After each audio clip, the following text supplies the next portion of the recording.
love.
All right, welcome back, everybody. The playoffs continue here tonight on our double header. This time we head to the A Diamond tier to round out our main part of the bracket. One of these teams will represent the Diamond tier in the grand finals. The other season is going to be over Solar-Eclipse, Cuddle Puddle, Ray. 2 in a row. You ready to get this going?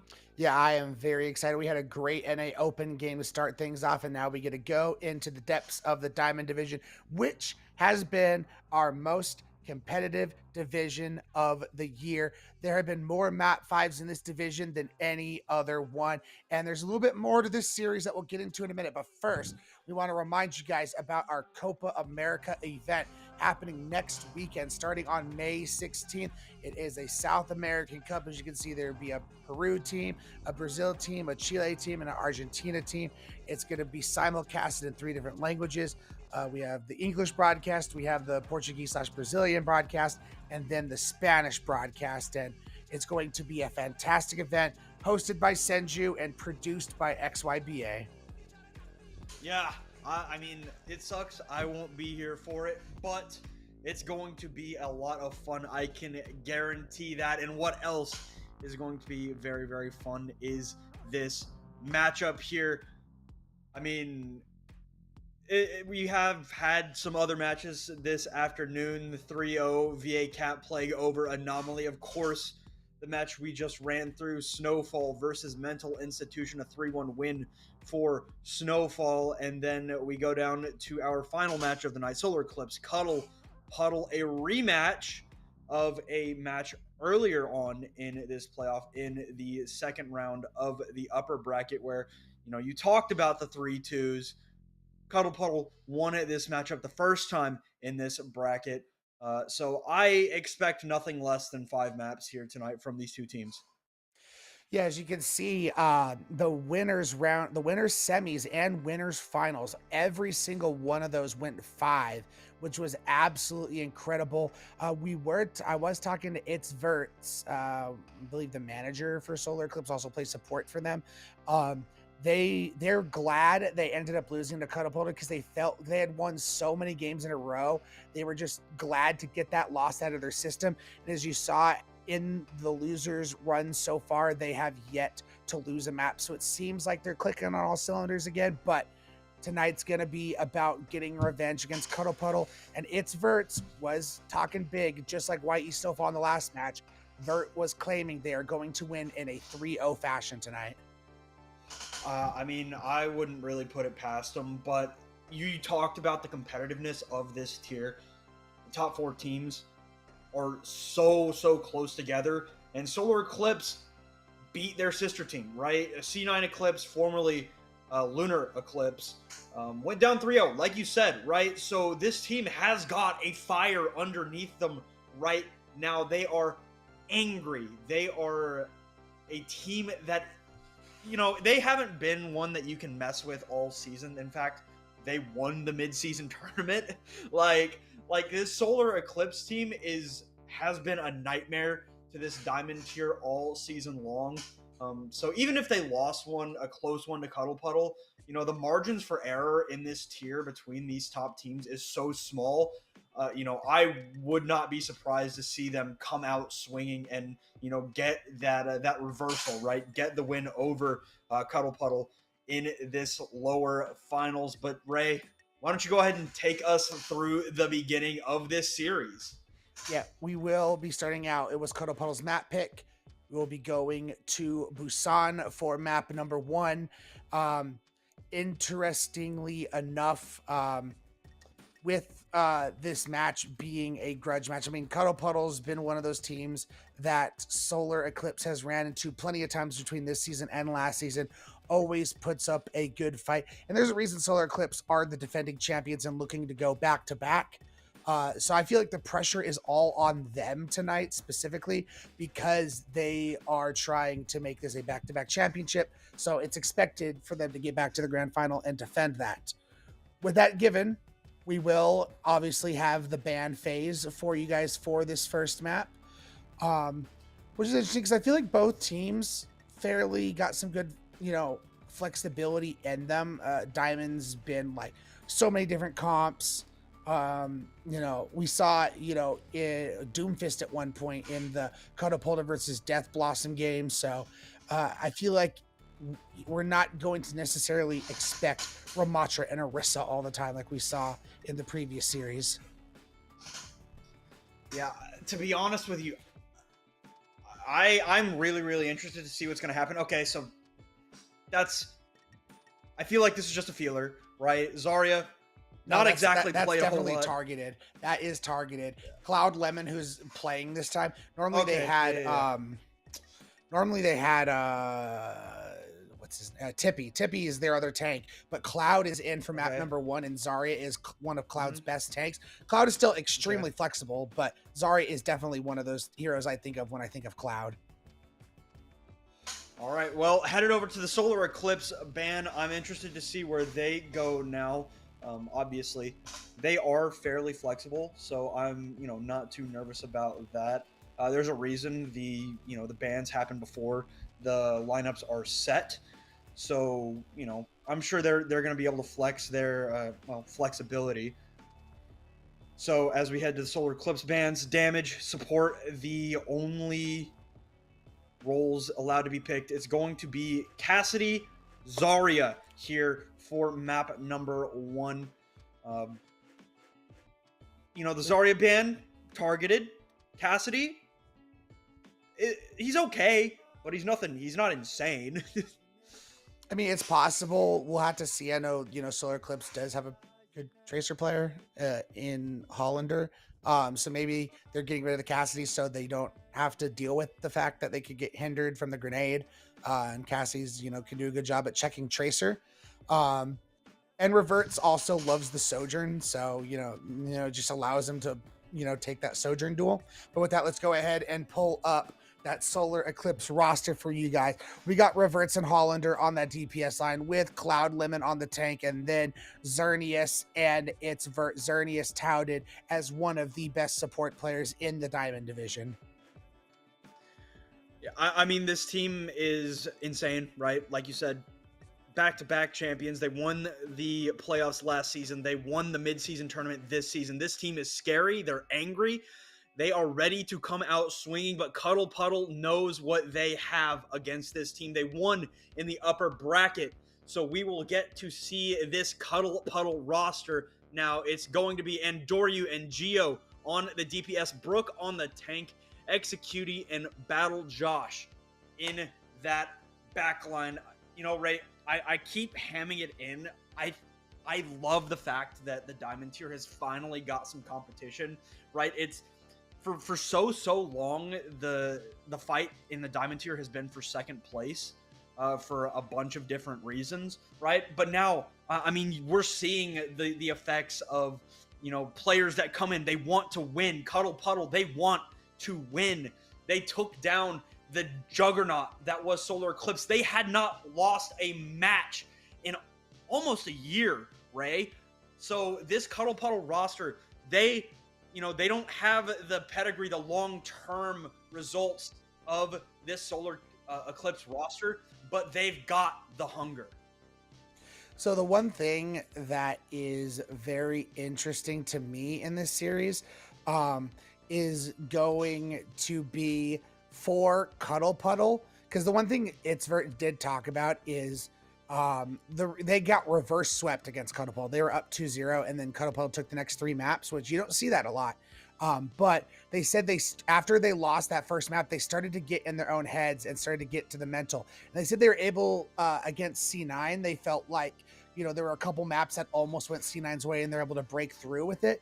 I feel like Cuddle Puddle, if you can get a map, or like get this first map, or maybe even the second map, you want to get in Solar-Eclipse's head. Let them get in their own heads, and I feel like that's your pathway to victory for sure. Not that you can't win on your own skill, but that's only going to help you ensure this victory more, is letting Solar-Eclipse get in their own heads. I mean, yeah, that's something that Vert has talked about before. I mean, it's a definite weakness, and it's something that we've obviously seen Solar-Eclipse overcome, because while they haven't lost in a long time, with the exception of that upper bracket match to Cuddle Puddle, they have had some, you know, scares, and that mentality sometimes it does get to you, right? And the way that, you know, you have to overcome as a competitor, it's hard, right? I remember back when I was competing, not even just in Overwatch, but also in football, I always held myself to such a high standard that when I could not deliver on what I had my standard set to, you know, I got in my own head. I self-imploded, and it's so important to, you know, rely on your teammates, rely on each other, because you're stronger as a unit than you are by yourself. You can't win in Overwatch by yourself, right? So as talented as these players on Solar-Eclipse are, they, like we keep talking about their pedigree, there's a reason that they have won so much for so long. They trust each other, and I guarantee you that they are a team that can get over these kinds of mental humps together. Just keep in mind, folks, we will be getting you into the first map very shortly. We are waiting on a hand cam getting set up. But once that is there, we will be getting you guys straight into the action on Busan. We did get word that they are almost set up and ready to go, however. But given the fact, so I talked about for Cuddle Puddle that, you know, one of their pathways to victory for me is getting a map early on and getting into the psyche of Solar-Eclipse. I think for Solar-Eclipse, you know, it's the opposite. They thrive on, you know, their boisterousness, we are that team, the confidence they like to ride with. So, you know, getting out early and just dominating and just being able to play with that confidence, I feel like that's the key for them, especially since they have the revenge factor going for them as well. Yeah, and you know, something else that you talked about, you touched on it, like, I think once when we were looking at the bracket, they've got the pressure on them, right? That is something that you also have to think about. Like, we talk That's about why, the to mental me, the aspect. revenge factor is that much more important, because it takes the pressure of being expected to win off it, because like, let's just go get this revenge. They beat us, like, we need to beat them. Yeah, that's so important. Having a chip on your shoulder, especially with a team as talented and smart as Solar-Eclipse is, right? With that chip, with, you know, their experience, you know, obviously they can win this, they can't slip, right? Because Cuddle Puddle will take any advantages that you give them, right? You showed one sign of weakness on map number 3 the last time you went against them, and they feasted on that little. It's like ice. Water seeps into the cracks, and when it freezes, it expands and makes those cracks bigger. Cuddle Puddle, I mean, they're a puddle, right? They're water.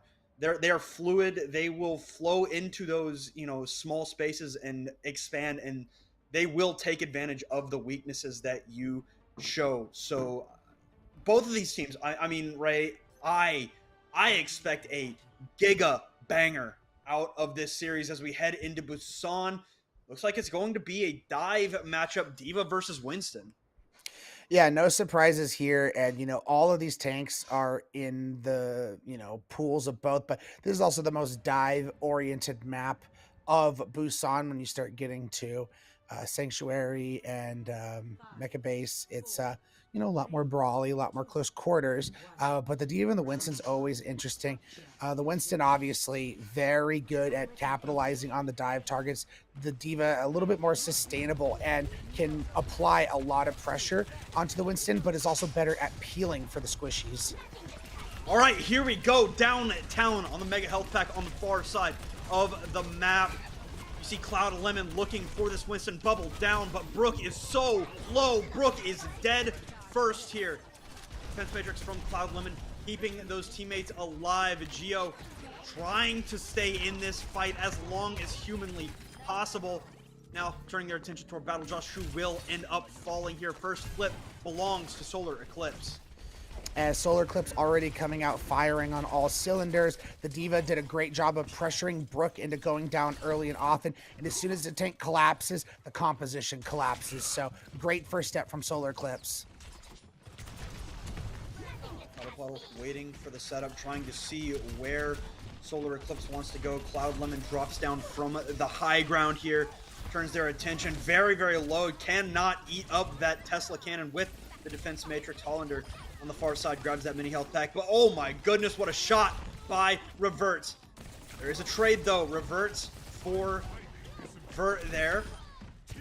Brook hops up and absolutely squishes both Reverts and Hollander. Now Cloud Lemon just looking to get as much of this time as possible. Will be Cuddle Puddle taken over at about 50%.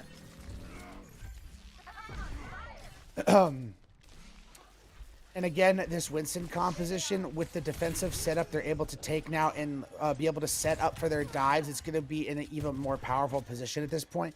A few ultimates mounting on both sides. I like that Hollander much ahead in this pulse bomb battle, can really open things up with a big pulse.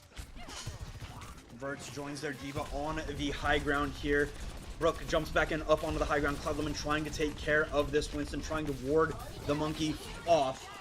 Drops back down to the low ground. Here is the Kitsune Rush. Dragon Bladed combo. Geo gets the sound barrier. Going to chase down the Sojourn, but the sound barrier from Vert keeps them healthy. Geo, nada with the Dragon Blade. Pulse Bomb ready to go for Hollander. Trying to go in here. Battle Josh goes down. Pulse Bomb will not connect, but it seems like Ray, well, I say that. Their Primal Rage is popped and Hollander goes down, and there's some low health bars here for Brook to juggle down. The flip comes through.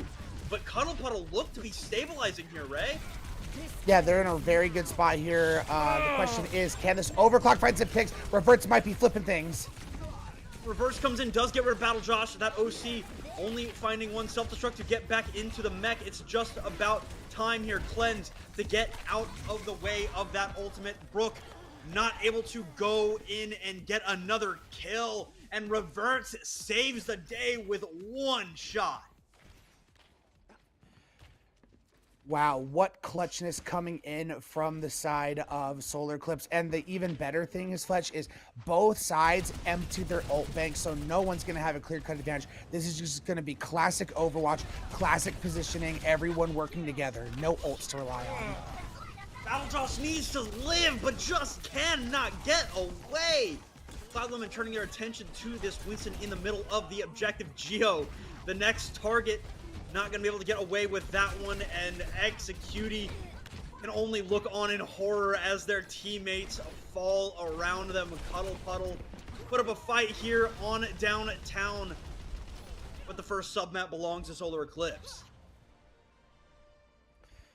And again, both teams had their flashes, had their moments, but when the fight started to break out and, you get into that point where, communications break down a little bit, the players for Solar-Eclipse came through. We had Reverts coming through with some big plays, Hollander on the Tracer, obviously Cloud Lemon on the tank. Just when things get crazy and disorganized, the players made plays.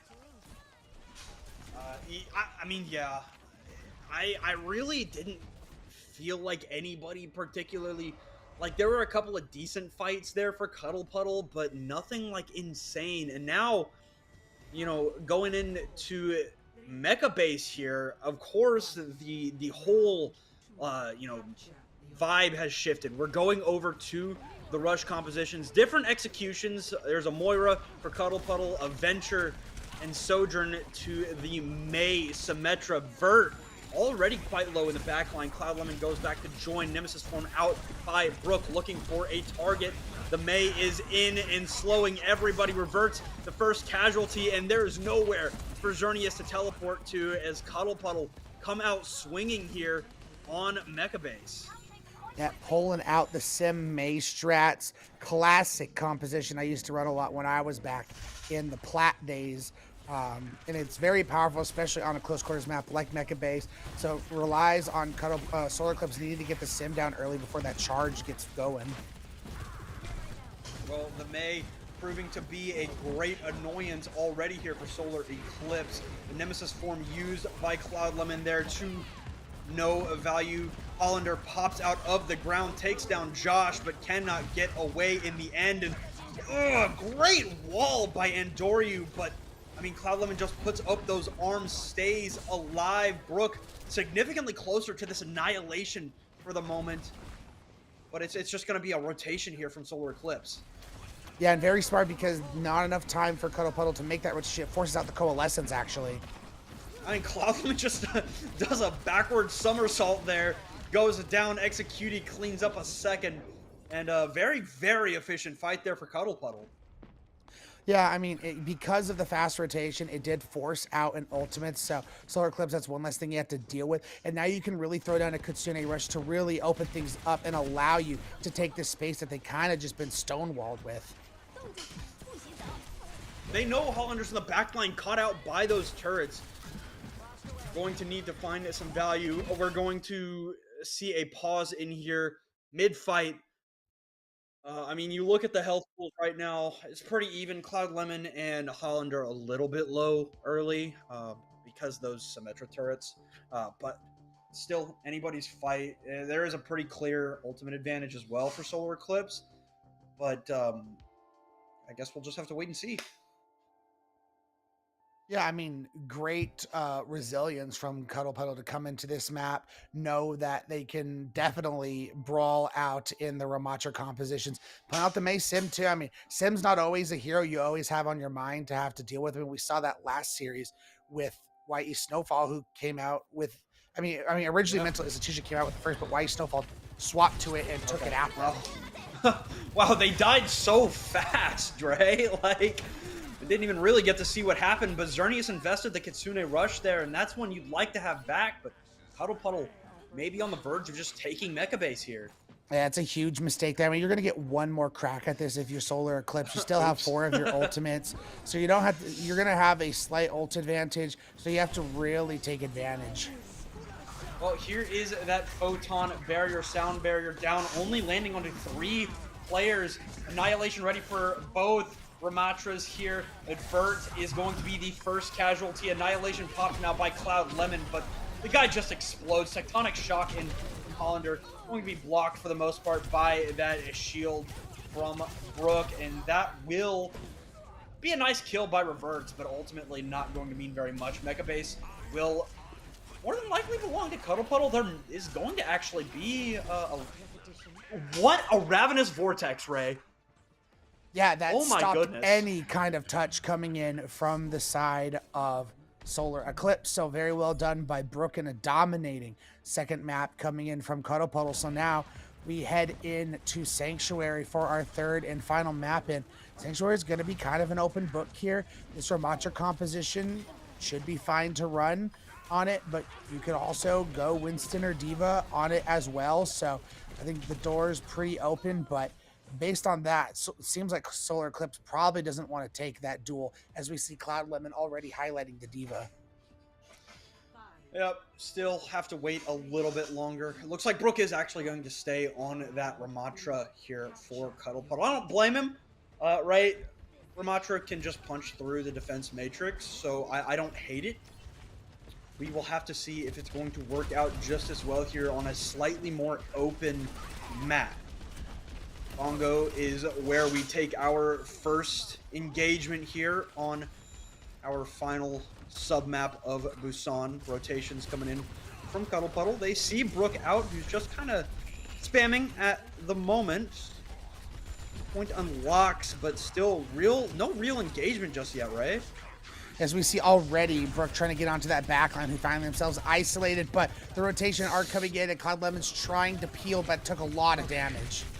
Yeah, it took a lot of damage and is ripping through that defense matrix cooldown. It will get demeched in the end. On top of the drum goes the Diva here. Cloud Lemon just trying to be a little bit annoying, trying to build up maybe the back of this mech, but no.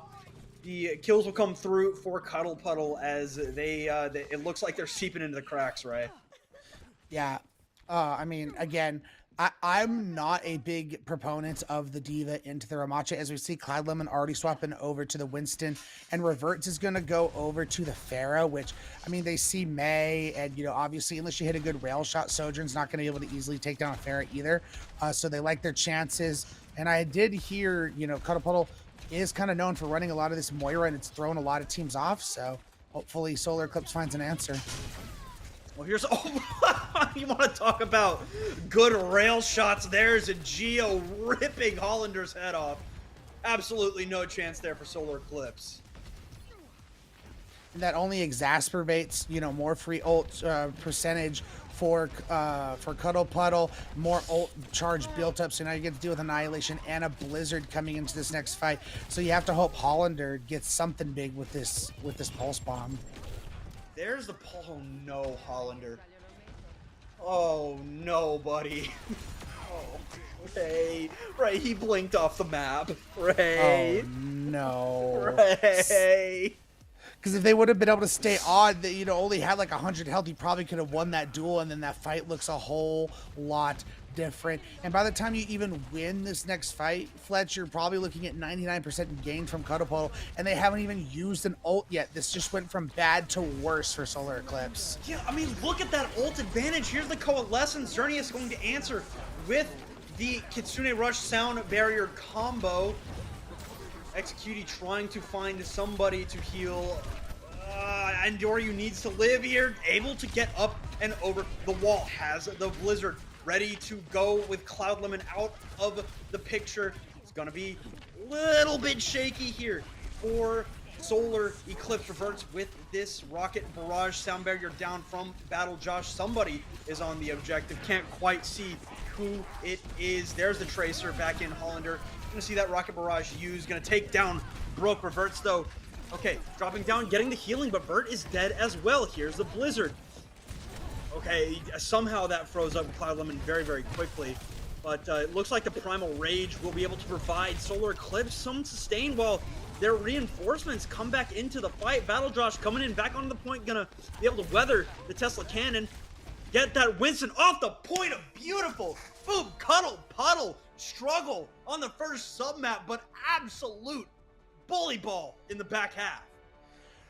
Very well played, very well executed, and again, I think that just came down to the ability to not be able to brawl it out the Winston composition, not able to find any kind of picks. I mean, the May is, you know, not someone you can just easily dive, has that icicle block, and then, you know, Geo, I think, was a big factor, played great on the sim on that mecha base, but really was able to play with and compete with Reverts, and I think outdueled him on that Sanctuary map. Yeah, I mean, really across the board in those back two maps. I mean, Solar-Eclipse it was relatively close. It was 100 to 49 on downtown. Um, but after that, like, Cuddle Puddle realized where their strengths lie, right? As Mecha Base, you're almost always going to see Ramatra. It's just kind of a given at this point in, the meta. But it's not so much of a given on, you'll have to, is it Sanctum? Is that the name of the Bongo map? I Sanctuary. can't remember. Sanctuary? Okay. But it's not, yeah, like I said, it's not so much of a given on Sanctuary, right? There is a few things that you could feasibly run on Sanctuary, but Cuddle Puddle found their groove. They found the crack. Now Solar-Eclipse, they have to make sure that it... I will say this, though. They did burn the Zarya ban pretty early on. That could have been a brawl tank. They could have played very much into the Ramatra. So, cool, they get the map win. But the thing I'd be worried about going forward is if you go to brawl maps again, is them pulling out the Zarya. Because, for example, like I'm thinking, okay, let's say we saw on the dive map, Solar-Eclipse kind of had the edge in the dive duel, right? So if you like the sub maps or the types of maps where you're going to see dive do well, hybrid, escort, certain push maps, but not as much on Flashpoint. But now that the Zarya ban's been burned, if you go to a Flashpoint map, you can just play the Zarya now instead, and it can work out in your favor. But we do have the map pick coming in from Solar-Eclipse, and we are going to be going to King's Row for map number 2. I would sell my kidney if I see anything other than... Well, I say that. Solar-Eclipse lost. You know what? I'm gonna back out on that deal, Ray. I'm not selling my kidney if I don't see Ramatra, because there's a very, very real chance that Solar-Eclipse just flat out bans Ramatra here. What I was gonna say as we get ready to head into the ban phase is that Ramatra, I believe, has a pretty good matchup into the Zarya in general. Ramatra has a very good matchup into almost everything right now. So as dominant as Ramatra is on, these, especially the rush maps, King's Row, a bit flexible, but generally known as a very, very strong rush map, Ramatra would be, a go-to pick, especially as well as Cuddle Puddle were playing around that tank, right? So, oh my god. Okay, so they're just holding off on that Ramatra ban. I'm sure the Mei is annoying, does control a lot of space. And controlled a lot of space on Busan, indeed. So it's not exactly where I thought they might be going, but I don't hate it, Ray. That's kind of how I mentioned. I felt like the Zarya ban has kind of been burned pretty early. So I don't hate saving the Ramatra ban for later in the series, especially if we're expecting this to go 5 like a lot of us do. So the question is, where does Cuddle Puddle look to respond? They either can ban a support or a tank. I mean, obviously we know, it's Vert loves to play that Lucio, so, maybe you look to target him, but Vert's also plays Brig for this team.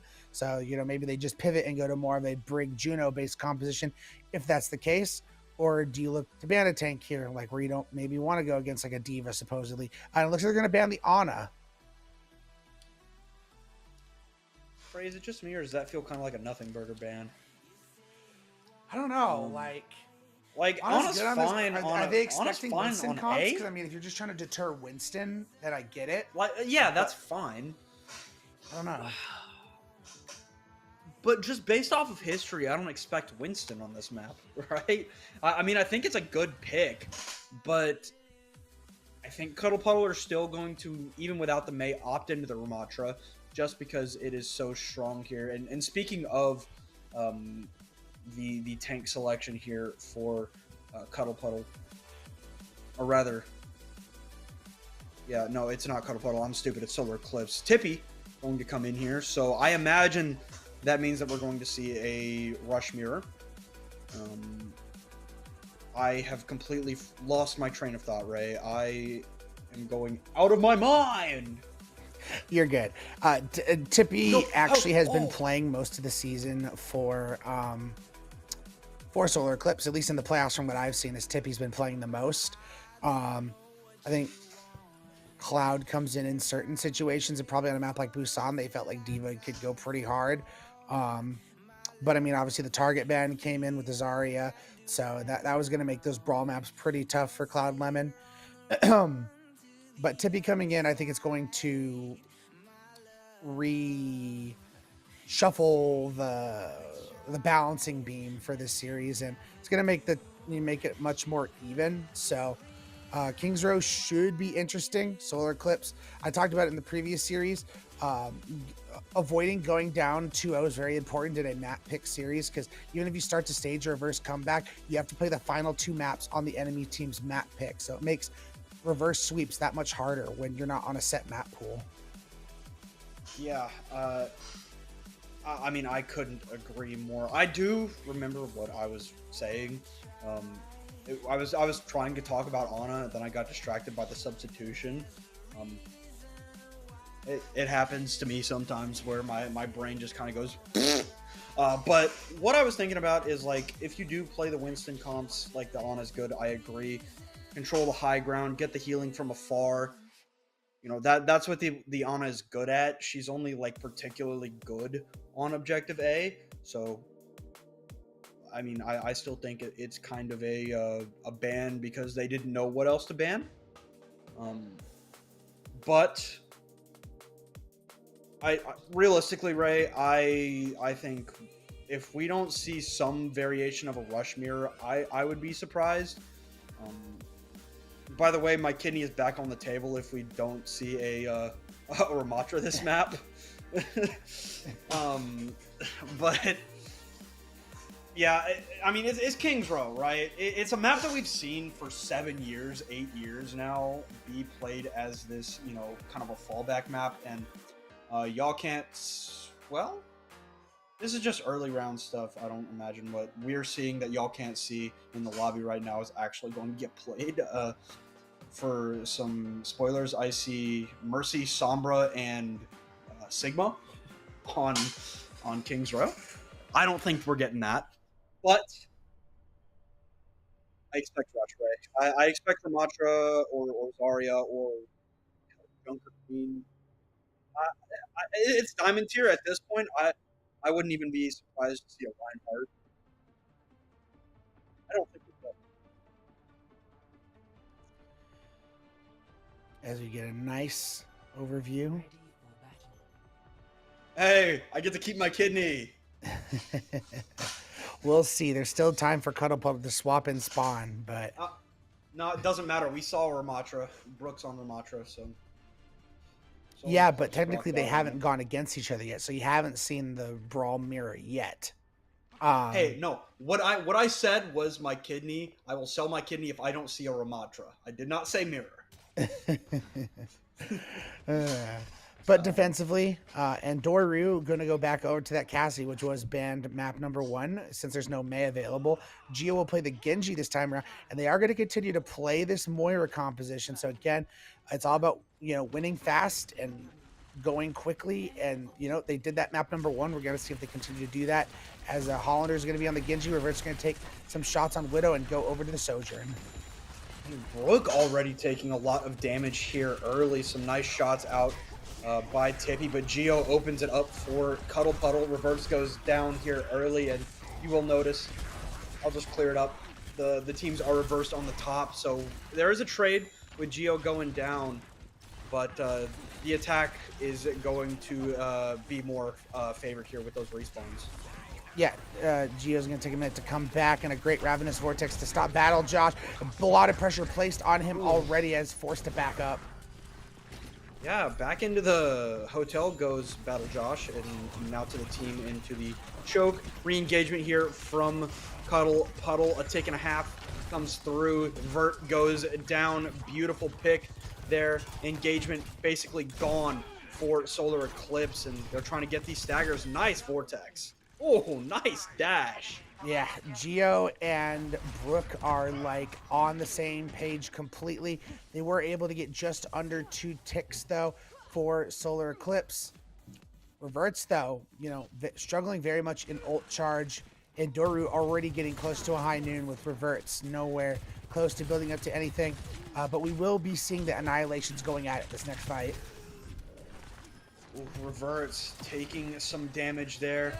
Able to back out, stay alive, but Geo is dead. Coalescence to try and sustain this Cuddle Puddle roster. Battle Josh trying to get that healing, but the Annihilation take damage, able to catch Battle Josh before they are able to escape 2 kills on this Annihilation for Tippy. And that will be objective A for Solar-Eclipse. We already can see, you know, the difference having Tippy in, being able to play that Ramatra and, you know, take it to Brook. Brook will have the Annihilation advantage in this next fight, but you need to get them to blow the Coalescence as well. So, but also Cuddle Puddle was smart. They're going to be able to regroup as 5 and be able to take a fight at these archways. Tippy is so low right now. Able to put up those hands, get around the corner, get the healing from Xerneas and Vert and Doryu with this Deadeye. I don't imagine they're just going to pop it right in that choke. Kitsune Rush, though, is popped right into that choke. Sound Barrier is the answer. Don't need the Annihilation. It's Deadeye Sound Barrier that wins the fight here for Cuddle Puddle. I think you're okay with that if you're Solar-Eclipse, though. That's 2 for 1. And now you can come back in, and they're not going to have anything to deal with Hollander's Blade or Reverts' Overclock. I wouldn't use them together, but you know, whichever one they decide to use first, there's no defensive tools for it outside of, you know, maybe popping Annihilation. This choke is where you would like to see the May, but still hard to break through regardless. You're seeing Tippy not have exactly a perfect opportunity to go in, but Battle Josh actually goes down to their mirror in Vert. And Vert actually cleans up the Ramatra as well, and Solar-Eclipse didn't need to engage. They let Cuddle Puddle come to them. And they're able to hold on to their Blade as well, as Tippy will also be coming up to Annihilation. So you have some tools. So like if Geo wants to come in with his Blade on the next fight, you know, you pop Annihilation and, you know, it, you know, deters the aggression from Geo with the Blade, because the Annihilation will just stick to him and start doing constant damage, and you know, risk death in that case. Oh, nice little fade there from Executey to avoid the shot. But now, man, Reverts is so low. How are they alive? Here's the Dragon Blade. And Executey can't quite keep up with the dashing Genji. Hollander goes back to help out and kill these remaining stragglers here of Cuddle Puddle. But, I mean, a Blade that had no value, or no reason to get any value, got all the value in the world there for Hollander.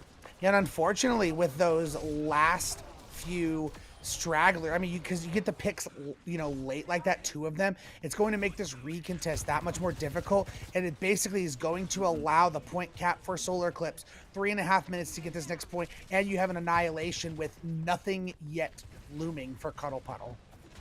Not a bad response at all here out of Solar-Eclipse.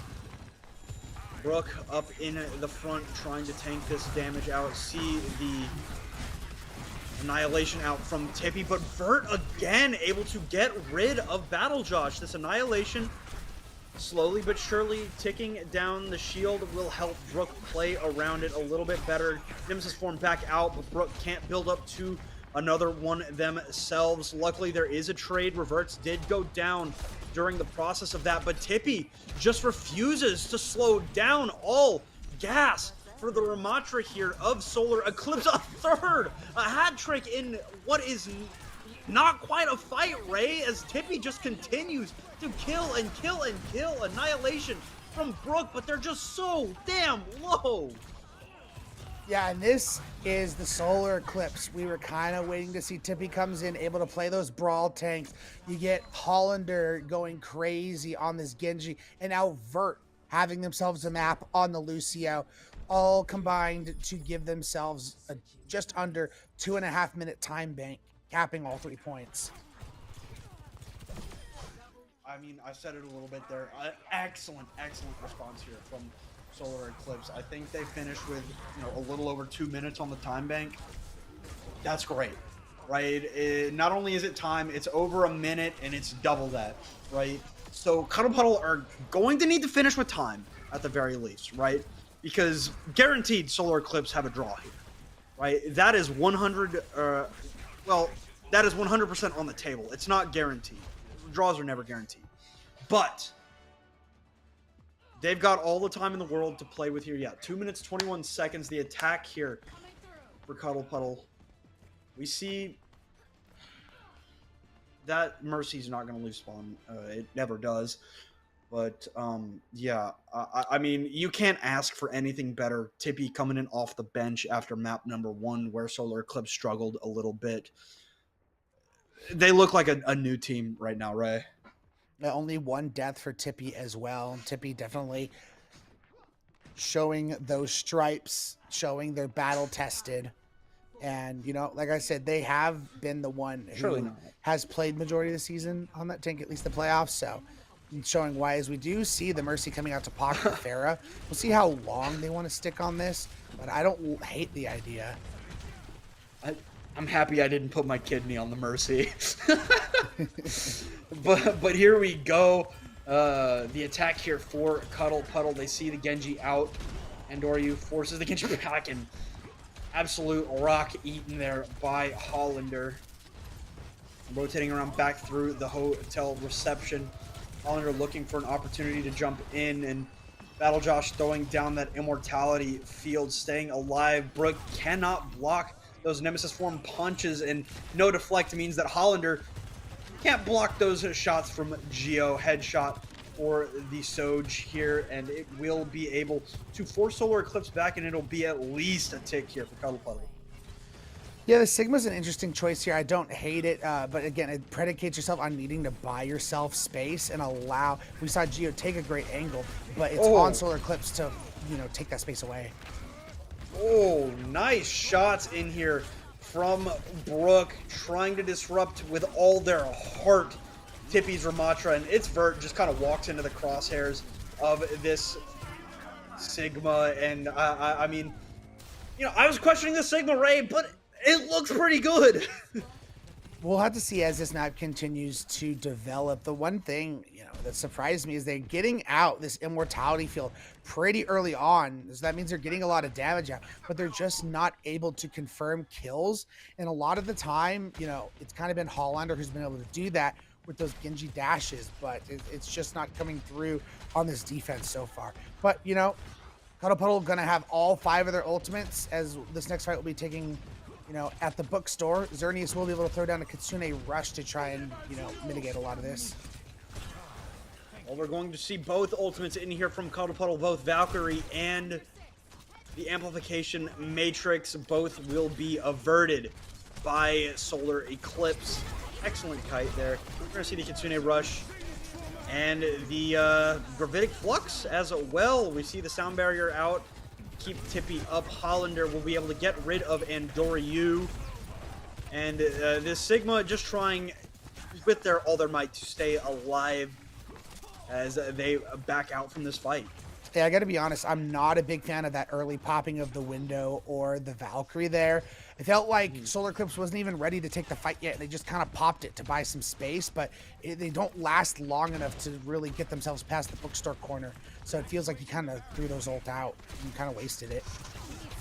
Well, now putting some pressure on, and Hollander is the first casualty. OC in from Geo, but the cleanse is annoying. And they get rid of this. Sojourn reverts. Not quite able to find the shot, and Execute will be back in, but without Brook, not really much of an actual fight going to occur here. Yeah, as things are getting a little bit dangerous, they got to make sure they get out safely, and Revert's got to make sure he doesn't get killed in the crossfires, because they're the ones that they're looking at for this next fight. Cuddle Puddle's kind of blown all their ultimate. You will have a Valk for Execute, but it's going to be tough dealing with a Blade and an Overclock. In Andoryu just doing some spamming as Farah tends to do, trying to take care of Vert. And okay, there's a Sojourn behind. They know there's a Sojourn behind now, but nice little disruptor shot. Wait it now. Dragon Blade in, Valkyrie down, and Geo exploding. Hollander now Nemesis form in from Book, who has gone over to that Ram, punching through Tippy, who needs to just throw up the hands to stay in this fight. Now, without that Nemesis form for Brook, able to go in with their own and the Kitsune Rush. That Nemesis form goes away. Should be coming up back soon with that Kitsune Rush lowering. Oh, Nice shot. Nice shots from Reverse to kill 2 players and lock up another fight win for Solar-Eclipse. As they're looking to press the issue and look for more picks, they aren't going to find it, but they still banked their Annihilation and their Sound Barrier to try and deal with this Amp Matrix and Barrage that they're going to be dealing with. Solar-Eclipse seems to have found their footing on this defense. Just under 2 minutes for Cuddle Puddle to get the second point. Back in Amp Matrix now. Going to be a little bit more difficult for this Ramatra to kite, but will be just fine. And Battle just goes down early again. Resurrection going to come through. Execute, bringing back. Oh no, that is not good. And the Ravenous Vortex keeping the Sojourn of Geo from getting back onto that high ground. And now, I mean, Brook's going to get staggered out here, and there's going to be only, 50 seconds left by the time they get back. Yeah, it makes this next fight that much more important. Barrage, Overclock, and Annihilation. And the problem is, Fletch, they need to space them out properly because you have both a Kitsune Rush and a Sound Barrier. So you have to use, probably the Overclock to force out the barrier and then hope that your Barrage and Annihilation can finish the job through the Kitsune Rush. Basically, only one more chance here for Cuddle Puddle. They need to get it done with the resources they've got. There's the first one. Valkyrie out. Rocket Barrage claims 1. Finding a lot of damage onto Vert, who gets followed up on by Brook. 3 casualties for Solar-Eclipse, now 4. As the objective starts to roll through, that should be a B capture here, Ray, for Cuddle Puddle. Yeah, and it'll be basically in overtime. The question is, do they look to even attempt to touch? Looks like they're going to try. They get the touch. Okay, Vert needs to live here, but cannot get away. Unfortunately, Tippy can't block from all sides. Annihilation forced out by Brook, though, as well as the overclock from Geo. The Annihilation helps to take down Tippy and reverts. There's just a Genji left. Hollander does get rid of Geo, but objective captured here for Cuddle Puddle. They've only got 1:25. They need to finish with time if they want to be able to win this map. Yeah, and throwing down that Kitsune Rush, I think, was genius for Solar-Eclipse because it forced out their Annihilation and their Overclock. Brook's now going to swap over to the Winston for this final point, and Battle Josh is going to go over to the Juno now. So Juno Mercy, going to have a lot of aerial attack, but also they're very squishy. Hollander cannot deflect that Tesla cannon on the Genji. So having to run away, but Vert cannot. Look, having to jump back up to the high ground. Getting pretty low in the face of the Ramatra. And, Hollander dives back in where Brook can easily catch them out of position. And now Cuddle Puddle moving forward. But, man, look at that ult bank, Ray. Yeah, I don't know if I like that jump in from the side of Brook. That was a lot of incoming damage you had to take. Now the blade comes out. Hollander's able to clean up. Yeah. Barrier blade, but Andoryu, too, with the Rocket Barrage trying to keep this fight going, and not much Execute he can do there with that resurrection. Andoryu tried, but with only 10 seconds left, Ray, is there going to be a real fight here? Yeah, desperation swaps coming in. We see Brook going onto the Wrecking Ball and Dory having to go to the Tracer, Geo over to the Reaper. Now still also an Annihilation and an Overclock available for Solar-Eclipse to be able to use. No more win on the board here for Cuddle Puddle, and it doesn't look like they're going to even get the chance to draw 2 players dead for Cuddle Puddle, and the Annihilation from Tippy as that's just the knife in the gut there. Solar-Eclipse take map number 2. Tippy changing the game here with their Ramatra composition. Coming in off the bench, looking deadly. Yeah, as I mentioned, avoiding the 2-0 hole is going to be extremely, extremely important. They're able to do that off the back of Tippy. And I will say Reverts did have a pretty good comeback map, all things considered. Overclocks were on point, was able to find some early pickoffs as well. As well as that crazy blade from Hollander. Like that was ridiculous. It felt like in every single right you die there, but somehow was able to make it happen. I talked about the Tesla. I talked about the Tesla cannon. You can't deflect Coalescence, right? You can't deflect, anything but the orb from the Moira. Unfortunately, Hollander was just, I mean, that was perfect, right? You play around the Coalescence perfectly, XQ doesn't have the Fade anymore. That really did, open everything up here for Solar-Eclipse to start to snowball, right? Because, there were some really good fights there for Cuddle Puddle on B, right? In the streets of Kings Row, they looked decent on the defense, but that Blade kind of gave them the opportunity to, start to, build up that snowball, start rolling it forward, and 2 minutes and 21 seconds. That's a really, really good time bank to finish with, and that was a daunting task for, Cuddle Puddle, let alone anybody, right? So now, Solar-Eclipse, they even up the score here on Kings Row, as we get ready to head to break. Ray, what are you thinking, for map number 3? I mean, really, from the side of Cuddle Puddle, it feels like they thrive a lot in the brawl composition. So, I mean, I feel like we're not going to go to Escort. It's likely, I guess it's maybe a Flashpoint map. We'll have to see. I do think this map 3 is going to be imperative for either team to win. Because, again, if this goes a distance to map number 5, whoever wins this next map will get to pick the map for map number 5. So, this is going to be an important one. Series tied 1-1. Solar-Eclipse able to fire back and tie up the series, folks. We're going to take a quick break, and when we get back, we'll be loading up into map number 3. Go get a drink, go get a snack. You don't want to miss this. We'll be right back.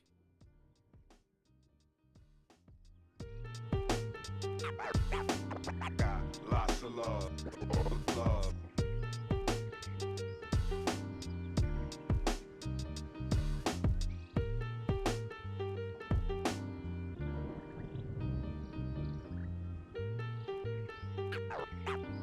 Got lots of love.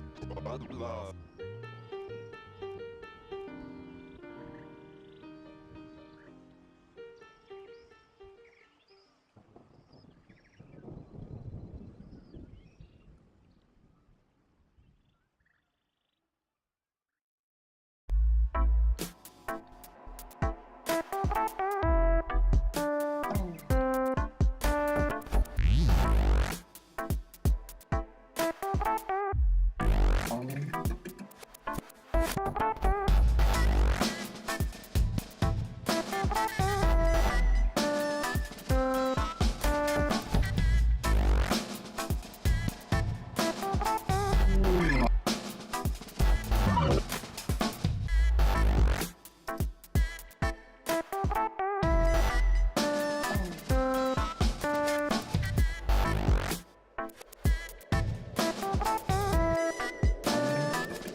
All right, welcome back, everybody. Even score after 2. I would have it no other way.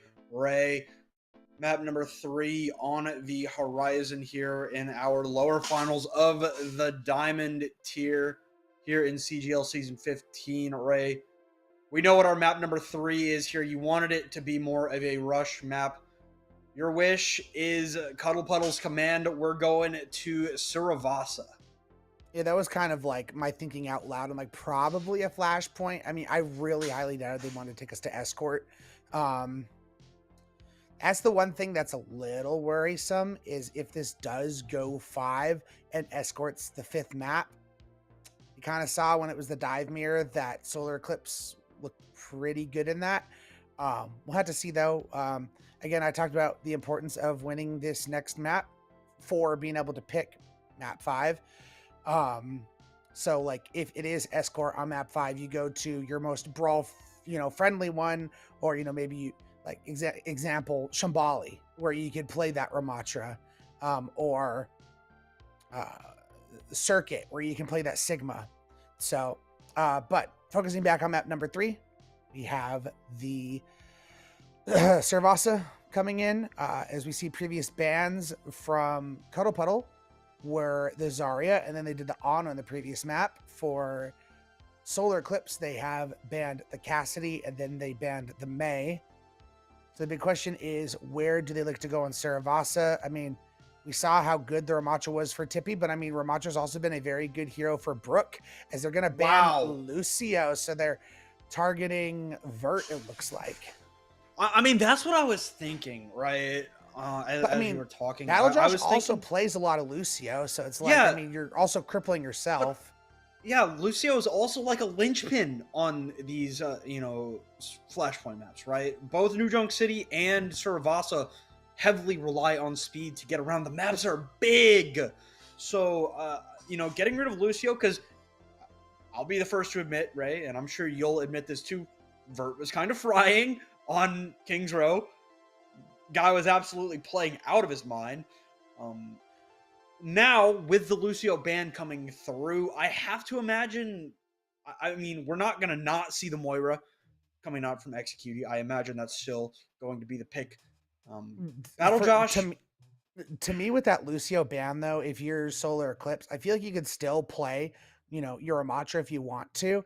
I feel like you just have to go Juno Brig now, because Vert, that's the other hero he plays. He plays the Lucio and he plays the Brig for the team. And you need some sort of speed to get around this map, and you're going to have to get that from the Juno now. That would be my guess. As we see the Sim ban. I don't hate it. I'm not sure if, I mean, Cuddle Puddle did play it on, Mecha Base. Not sure if they're expecting it on a map like Suravasa. I mean, the only point I can even think of where you kind of play Sim is, maybe the first point, but Sim is not a hero I think of about Suravasa. I mean, surprises could have been on the horizon, I guess. I mean, I don't think Symmetra is like the worst character in the world. I don't think that it warrants a ban. I'll agree with you there. But I do think that Symmetra is very good at controlling chokes and small points, like Market, like you said. But you think you go into something like a Palace, there's a lot of chokes where you could throw those turrets down, slow your opponent down, give yourself an opportunity to pick up what you're lacking, that Lucio speed, right? But regardless, it's not really going to be a factor here, as they have banned the Symmetra. The Lucio ban is important. I will say for damn sure Lucio is like the big thing you got to be looking forward to here. Like, I agree, Cuddle Puddle, or rather Solar-Eclipse, are probably going to be playing Juno Lucio, or Juno Brig rather, as we do see a substitution actually coming in here for Cuddle Puddle. Chris taking over for Executi.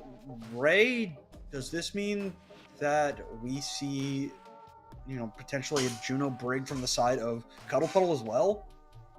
That's what I'm expecting at this point. Is Battle Josh will probably play the Brig and Chris will play the Juno. That's where I'm thinking right now. But with Lucio not in play and on these flashpoint maps where being able to move around quickly and use speed to your advantage feels like that's going to be a necessary utility. But time will tell as we get a nice view of Saravasa. We see both teams currently loading up with BAP Juno, which not necessarily against, because the problem with like the Juno is the Juno is very squishy. That's why Brig works pretty good with the Juno, because you get that bully protection. Yeah, we see Vert lining up in that right now. Especially going with the Ramatra, having that rally, especially for Hollander, and then the orbital array is just so good. But the BAP that Battlejosh is playing, it may not have the protection and like the get away from me with like the bash and the whip shot, but it does have the immortality field. All right, we'll see if this ideology will work out for Cuddle Puddle as we get into market, as we always do on Saravasa for the first point. Tippy kind of getting spammed down right now. Xerneas is just happy to eat up all of that healing, though.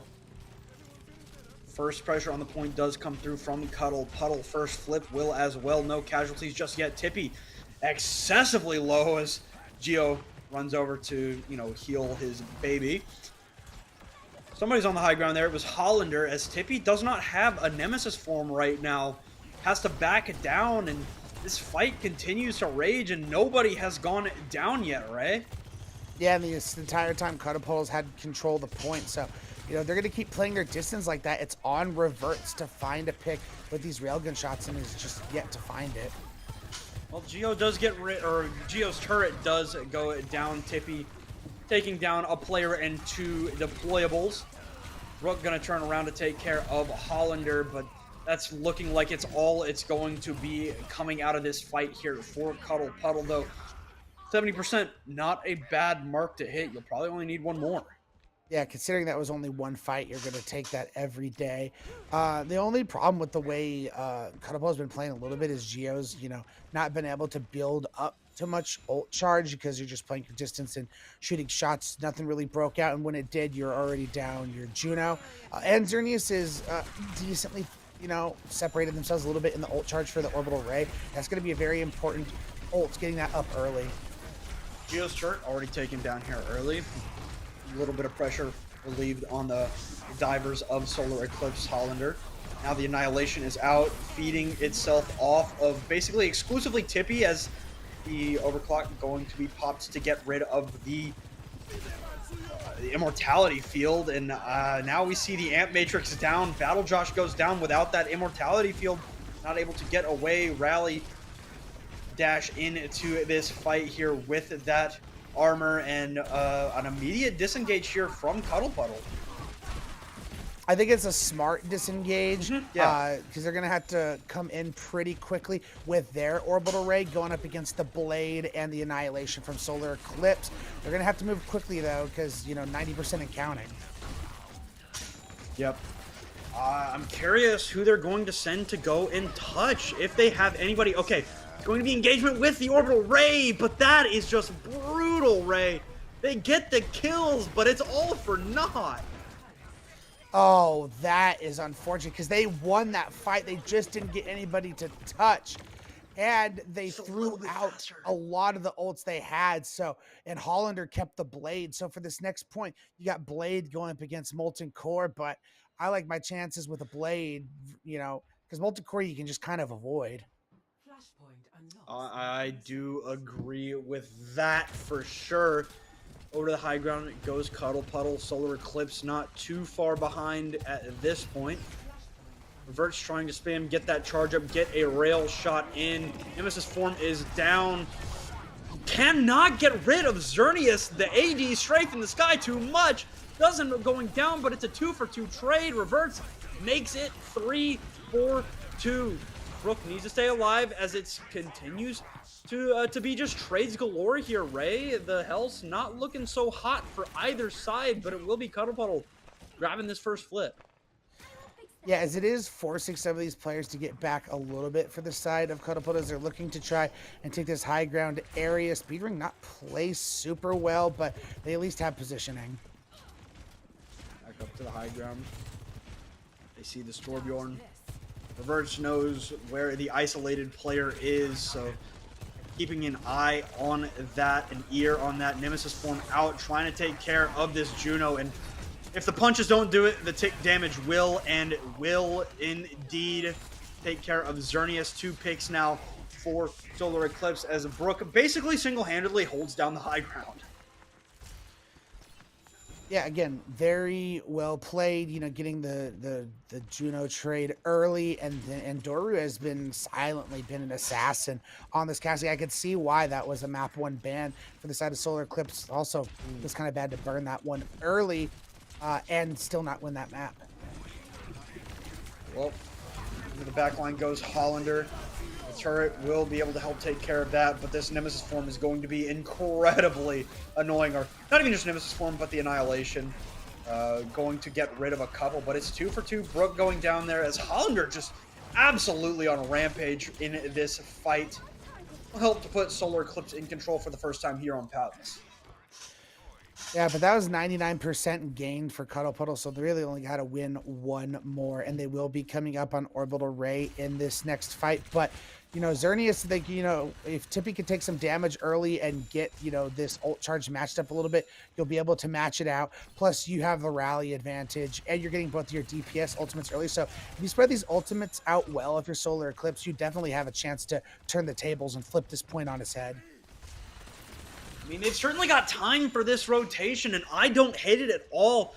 You would think that Cuddle Puddle would be coming onto the high ground from their own side, but they rotate all the way around the point, take the high ground away from Solar-Eclipse, bait them down onto the point. Now, it is Brook and Geo versus those players on the low ground. Here is that Orbital Ray. Reverts having to slide away. I mean, being very masterfully spaced out by that, well, it was a good Molten Core, but unfortunately, Hollander has just turned it up to 11. Yeah, Verts also popped the rally to try and help with the orbital ray, the 2 orbital rays we had on there. So they had the advantage of having the overhealth, and then Hollander obviously had the blade to really clean things up. So 2 points in counting for Solar-Eclipse as we head over to Gardens for the next map, sub-map, and we're going to have dueling annihilations for these 2 teams with, you know, maybe a window looming for Battle Josh. All right. Over here to the Garden now. Annihilation ready for either side. Something else is going to have to tip the scales here. Tippy getting pretty low. That Nemesis form going away. Annihilation on the way. First for Brook, helping to take down 1. Now 2, and Doryu cleaning up that big damage, and it will be Cuddle Puddle in control first. Solar-Eclipse did the right thing. You know, you saw the Annihilation pop, you lost someone. Just back out. Don't commit any ultimates to this fight. You know, Reverts will be able to build up to an overclock in this fight, and then hopefully Tippy can carry it with their Annihilation in this fight. Back in here, trying to get rid of that turret, but Geo being very diligent, but Battle Josh not able to survive. Chris has to dash away, and it's just Brook. Just Brook trying to find some kind of value there, but not finding it in there as Cuddle Puddle crosses 55. Solar-Eclipse takes over. Yeah, and unfortunately not able to take advantage of the window whatsoever. And Doru has gotten, you know, considering, you know, High Dune's not a super high value, like high kill ultimate, you mostly use it to buy space. They found a couple of kills with it, so that's something to look out for, but Reverts overclock once again. And Solar-Eclipse once again looming on both these support ults. I mean, not a whole lot to answer. The only defensive option they've got is that Immortality Field and maybe the Orbital Ray, and Doryu just trying to pump some damage in from the side. Nemesis form invested by Tippy. First pick will be the turret of Geo and the Orbital Ray down. Deadeye will find another pick indeed. Tippy just going to invest some you know, some life into milking this point for all it's worth. Not Annihilation, but it might as well be Annihilation. It's an Orbital Ray and a Rally and a Dragon Blade. And Cuddle Puddle does take over here in the process, but it's 91% there for Solar-Eclipse, and they are definitively winning out here on Suravasa. I mean, Ray, Solar-Eclipse has woken up. Yeah, that first map loss definitely awoke the beast. Saravasa pretty much was always, when it came down to the clutch time, because it felt like a great job initially of Cuddle Puddle, 99ing the first 2 points, and then Solar-Eclipse would come in. They would take care of business without having to use a lot of ults. That was the key. When they were flipping the point back in their favor, they didn't have to use many ults, so then they had that in their war chest to continue to hold defensively. And then also, a lot of these fights on Saravasa, they were long ones. They weren't, quick, short little fights where you get multiple cracks at the point. It was like 2 fights and the point was flipped. Or not even flipped, like it was back, someone won it basically. And I think, Ray, we saw the fundamental flaws with the composition that Cuddle Puddle was running there, right? There's a reason that Brigitte is played with Juno so often. Agreed. You talked about it earlier when the ban did come, or when the support picks came through for Cuddle Puddle and Solar-Eclipse alike, that Brig is just meant to be kind of a meat shield for the Juno, right? She stands in front of the Juno. She protects the Juno. I mean, it's the same story with Ana in dive comps, right? Brig is so defensively powerful, and Juno is the opposite, right? She does everything that, basically any other support can do. A lot of healing, decent damage, an incredible ultimate. But you can't get that value if the Juno, is kind of caught out alone, right? You saw the immortality fields were negligible, unfortunately. And that's really nothing against Josh either, right? Battle Josh, I think, is a good Baptiste. Baptiste is not good right now, Ray. He is not in the best spot that he could be in. And that's just the unfortunate price you pay when, you're just out comped at the same time, right?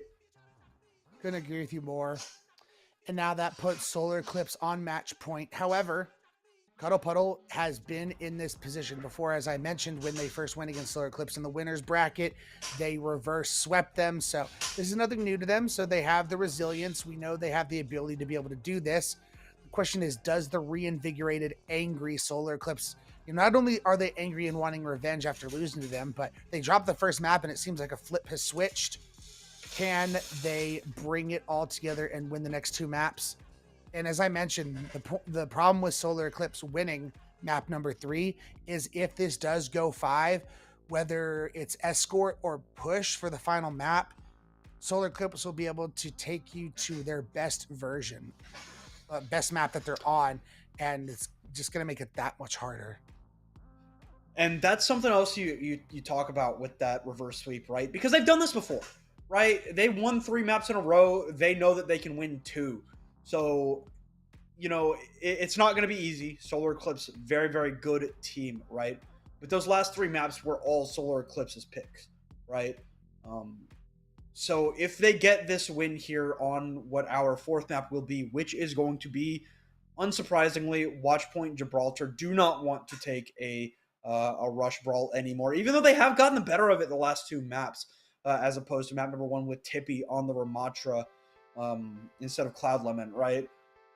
Just Ramatra's just such a strong character, and if you've got someone that can play it as well as Tippy has, Tippy going to be the one playing, right? So now as we get into the bans, I'm genuinely curious here. Like, you can't ban Ana.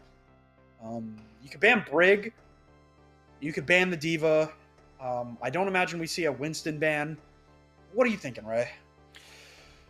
I feel like, given that this is just, Winston and Diva player gun, I feel like, you don't touch those on a map like this. Tough sledding. I mean, if I remember correctly, I think the tank for Solar-Eclipse is a Winston player. Wow. Yeah. Given Cloud's not in the game, Cloud would have been their Yeah. diva players, so I guess it's kind of smart to go to Gibraltar and ban the Winston when they probably feel comfortable playing the diva. When who knows if Tippy is that comfortable on the diva? I don't think I've ever seen Tippy play the diva, but I'm not 100% sure on that one though.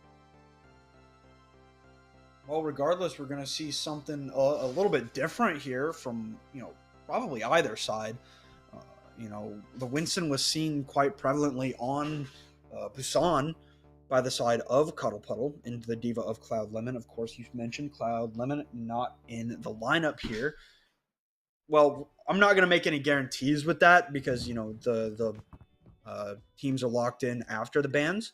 So Cloud Lemon could very much still be coming into this lineup to play that diva. But now for Solar-Eclipse, do they get to make their swaps after the bans? Oh, okay. Yeah. At least that's what it is in the higher stuff. I just assume that's how it works here too, because Headrammer knows what works. So it's gonna be the Genji boss man coming in here.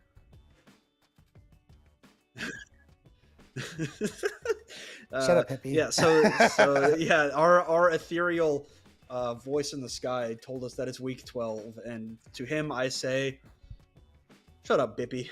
But it's going to be Genji Winston. Two fundamental dive characters banned here on Watchpoint Gibraltar. Actually surprised given how dominant Hollander's been on the Genji. Hollander was... Yeah, that's what I was going to say. Hollander looked very, very good on the Genji on Sorvasa. And on as Kings. well as King's Row, yeah. So, I mean, obviously, something's going to change. They know that they're not going to be able to play the Winston. So, Tippy leaving the lineup, of course. You'll get to see that when we get to the pre-match screen. But we're going to be seeing a lot of swaps here. Ray, we're going to be seeing Cloud Lemon and Synarchy coming in for Watchpoint Gibraltar. Cloud Lemon, I assume, going to be playing the diva. Synarchy, very privy to the Ana. That I was reading through chat a little bit. Looks like they wanted to ban that Ana on King's Row because Synarchy is very, very keen on playing the Grandma. And then Pizza Bot coming in here for Cuddle Puddle, their first tank substitution. Brooke leaving the lineup. There's a potential that we see, like the hero banner here says, Pizza Bot plays the Hazard. It's been a long time since I've seen Hazard be played on Watchpoint Gibraltar. Obviously, Winston has been a very, very reliable pick for a long time now, as well as Executed coming in as a last-second swap in the back line. So, two swaps for either team. Both teams know what's on the line here, Ray, and they know that this map is a massive change-up. Yeah, for sure. I think we know exactly what these swaps are doing for Solar-Eclipse. Cloud Lemon will play that diva. Synarchy will play the Ana, and we have another swap coming in. We got Loco coming in, who is their Mercy player. So we're gonna see a little bit of Mercy. Pocket Ash. Yeah, I love Pocket Ash. Or Sojourn. I guess Sojourn can work too. Because they have some. Because Solar-Eclipse has set maps for Loco to come in on the Mercy. Like they'll always put Loco in on Blizzard World, for example. So maybe Gibraltar's one of those maps where they're strategizing what they normally do. They normally have a reason for bringing in Loco. Well, all questions shall be answered here in just a few moments. Watchpoint Gibraltar, very much a departure from what we've seen throughout most of this series. The only time we've seen dive, as I said a little bit earlier, was Busan on downtown, where the high ground is a little bit more pivotal. But for the rest of this series, it's been basically all Ramatra. That's not an option here on Watchpoint Gibraltar. Pizza Bot not going to be playing the Hazard. It will be the diva. And after seeing this composition coming out on the defense for Cuddle Puddle, I don't think it's going to be the Ashe, but I am happy that I got the Ashe guess right. I think it will be Pharmacy. Yeah, Solar-Eclipse, basically exactly what we thought that they were going to be.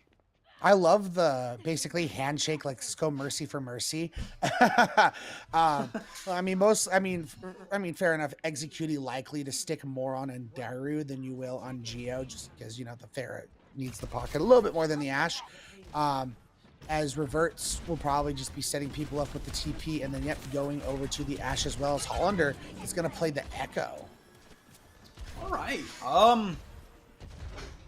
Not a common pick either right now, but we will see if Hollander can make it work without the Genji in play. Hollander flying around to the staircase.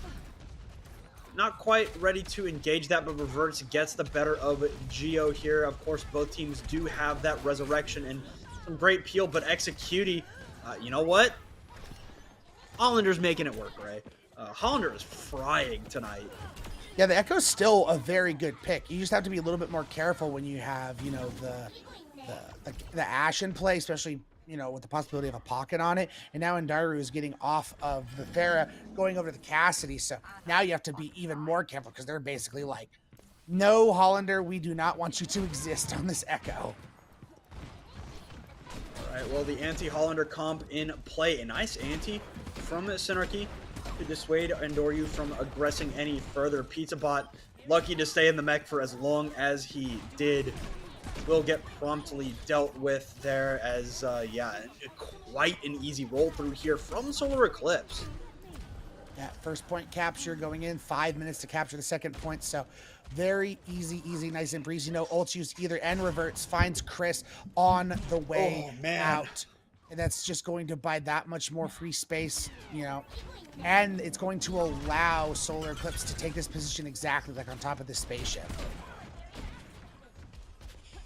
Oof. These DPS for Solar-Eclipse absolutely on fire right now. The Dynamite going to ignite, I think, a couple of players there. Nice sleep there onto PizzaBot to dissuade the dive there, as Hollander is kind of stuck in no man's land. Able to fly away. Geo does get the res, but that nano is annoying. Cloud Lemon, that mech was full HP, right? And I'm not sure what Cloud Lemon thought that they were going to be able to get with that, but they didn't find it. Regardless, yeah. Hollander, still very good. Yeah, as we see the duplicate onto the Ashes, Geo gets killed, able to throw out the Bob to stall the point a little bit, but feels like, a Band-Aid on a broken leg. I think Hollander also woke up Bob with that coach gun. But, all right, well, Deadeye in from Andoryu. Oh my god, what was that? I mean, it doesn't matter, but it was flashy for sure. The point will end up going through here to Cuddle Puddle, and I cannot guarantee that that was intended for Executi. The self-destruct comes through. PizzaBot will not get back into mech. Objective officially goes through for Solar-Eclipse. 5 minutes just about, Ray. That is a lot of time.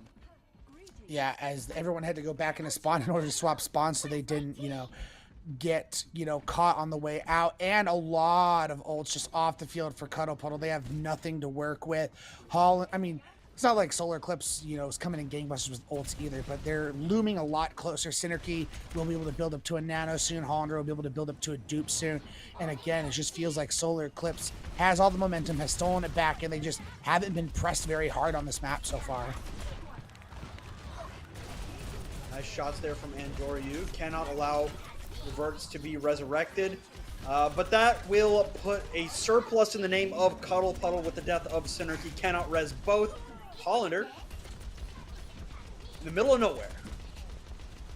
Yeah, no man's land out there, but finally able to go down. Finally, some footing being placed for Cuddle Puddle. Excuse me.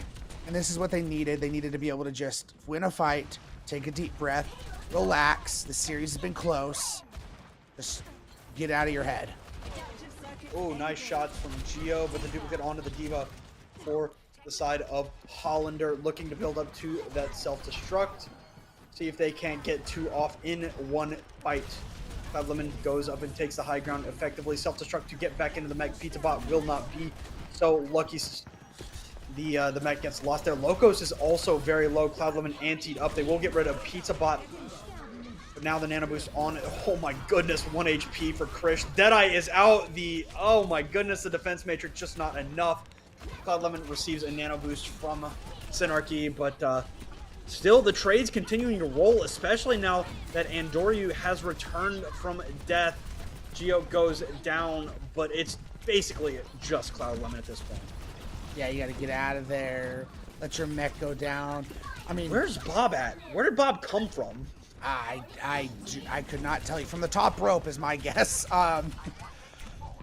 Geo still has that Bob available, as well as Cloud Lemon is able to get out, so we'll be able to re-mech, which they're trying to chase that exit kill. You gotta get out of there. Oh no! Forces the bomb. Yeah, self-destruct out. Pizzabot will get back into the mech here. Reverse is dead. Loco's probably going to bring that one back, yep, as Bob enters the fray for Geo. Self-destruct for Cloud Lemon, not going to find a target. We'll get back into the mech swiftly. Nobody's really pushing right now, though, as we drop below 2 minutes here in just a few seconds. Yeah, there's no ults looming for either side, so again, this is just going to be about Reverts finding picks like that, and then being able to bodyguard a res like this, and not allowing it to happen, and they get Andoryu in the process. Well, it looks like there will be a res, maybe? Andoryu needs to be brought back, as, you know, Geo's already spawned. But the fight, okay, and now Executie is dead as Pizzabot tries to find someone in the backline. Hollander dropped by Andoryu. Unfortunately, Pizzabot does not have that get out of jail free card, as Bob just wards everybody off this fight. As we see Cloud Lemon pushing up, they get Andoryu for the favor. They got to get this Mercy who's pocketing it. They're able to kill Geo and Executie. All 3 points capped. 1 minute 16 on the clock. Solar-Eclipse now has their win condition to go to the grand finals. All they have to do is stop Cuddle Puddle from capping all 3 points. And I mean, I will say Cuddle Puddle started to pull it together there near the end. Effectively trading, consistently trading, even if you are on the defense, is not like the best, right? Because it does mean that you're also always down players. So, oh, it was Bob. Okay, I was like, how did Andoryu get that high in the sky? Turns out Bob just threw him up. I mean, I like the look with Andoryu and Geo playing the double hit scan better than Andoryu on the Pharah, which we will see early on the attack. If it doesn't work, I do hope that Andoryu recognizes the switch, as the tanks and the main supports here for Solar-Eclipse are very hard to dislodge, it appears, as another one death round. And admittedly, it's 2 different players, but same results. Reverts, by the way, with 11,000 damage. That's crazy. Yeah, no one's like really even close in that realm. So Reverts having themselves a game on this Ashe, on this hit scan. Can they cobble together another great defense to help their team get to the grand finals? All right, the answer lies on the other side of this attack. Reverts, though, with another excellent kill early onto Andoryu. I expect no switch. Okay, so nice little sleep there on to Cloud. Will just barely avoid the ante from Chris on the high ground. Hollander very low. Has the recall, opts not to use it. Don't blame him. Engagement on the high ground from Pizzabot. Some nice peel from Cloud Lemon and Locos to keep that Ashe safe. Sleep eaten by Pizzabot as the objective moves underneath the bridge. I like Pizzabot jostling for this high ground, trying to push Reverts and Loco off of it. Very smart decision. This Hollander probably gonna be forced to recall here. You can't die here. Oh, they're gonna get out. Oh, it's gonna be dicey.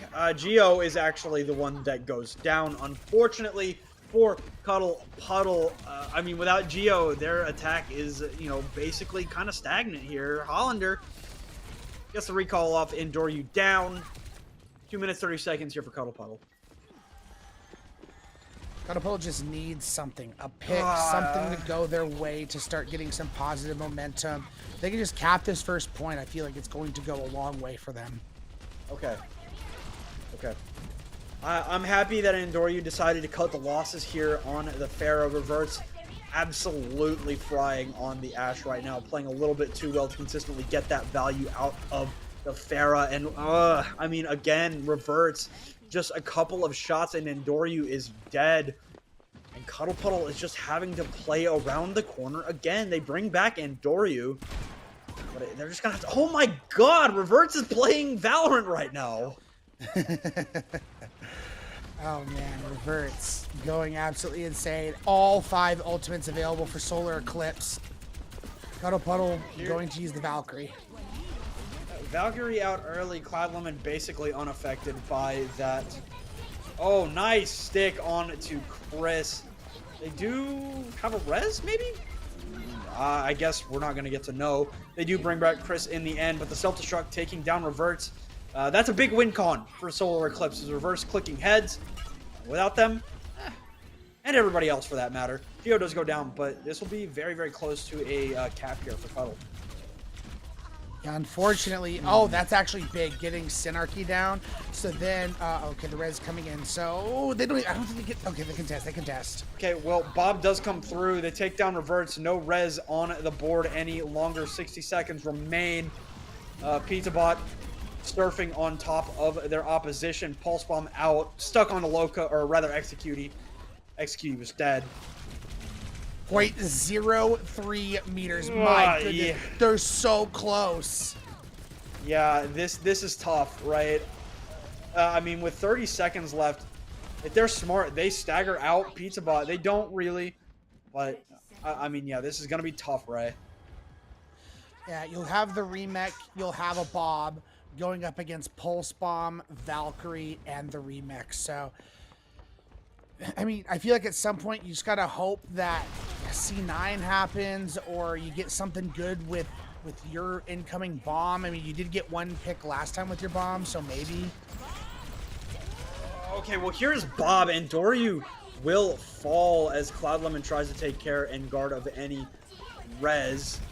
Res will come through as Bob continues to provide pressure on the objective. Cloudlemon going to be able to drop the self-destruct on the objective. And oh my god, Cloudlemon getting a remake kill onto PizzaBot. It won't be enough, but it is funny. Cuddle Puddle will be able to withstand the onslaught of the ultimates of Solar-Eclipse. Take objective A. And the good thing with Escort, it doesn't matter how much time is on the clock. As long as you get these points finished, you're going to get another crack at it. But 2 minutes to get the second point is going to be a tall task. And Synarchy's going to have the nano to be able to throw onto someone this next fight. Back up here, fighting for positioning on the dropship. Reverts kind of low, kind of dead too, and Logos goes down as well. So not even going to be able to bring back the the Ashe. And Hollander going to be able to grab that health pack, but can they get away? Okay, Peel comes through. Solar-Eclipse. No, they have a win con now. They've gotten this cart very far with very little resistance, so this is exactly what Cuddle Puddle needed, and they haven't had to use any ults. Kitsune Rush is now going to come out.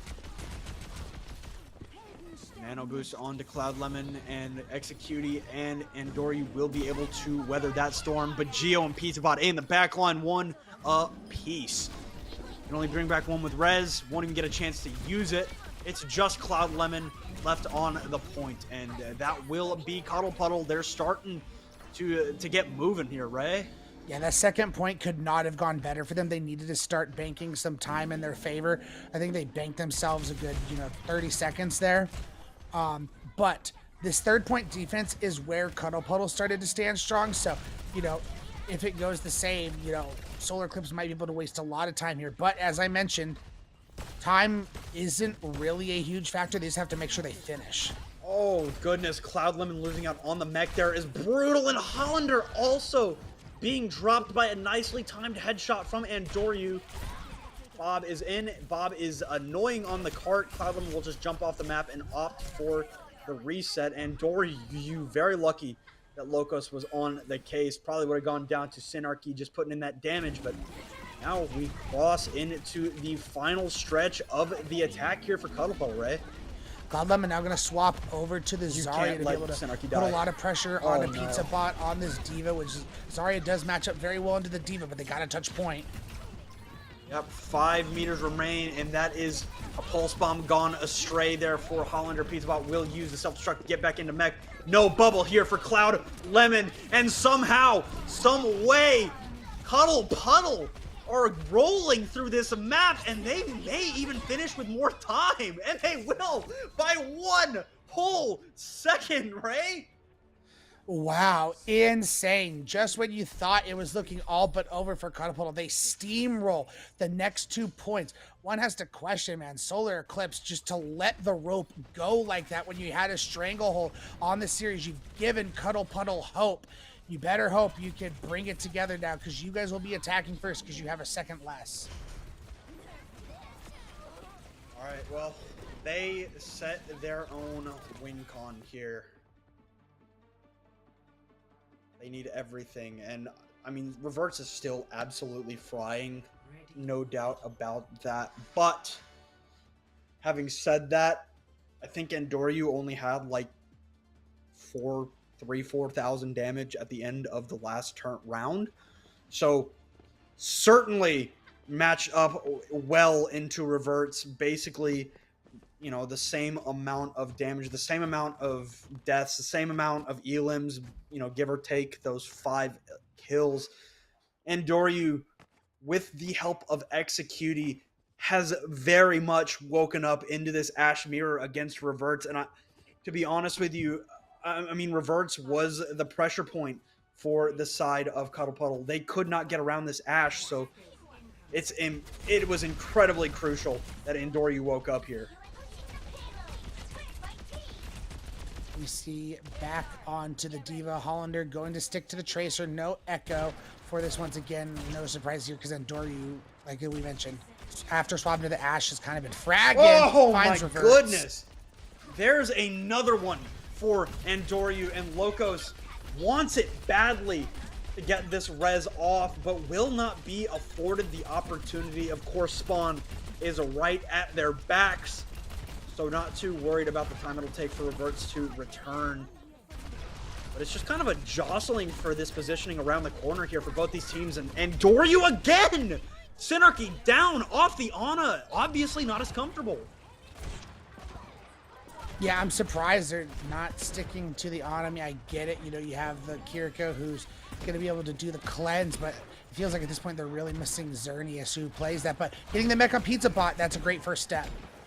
Absolutely brutal, but they cannot get rid of Pizza Bot. Cloud Lemon also in a very similar position here. Hollander dead. Geo gets the recall off, gets the blinks, but does not choose to invest those blinks. So they're going to get the res here onto Hollander as their push will continue here under the bridge.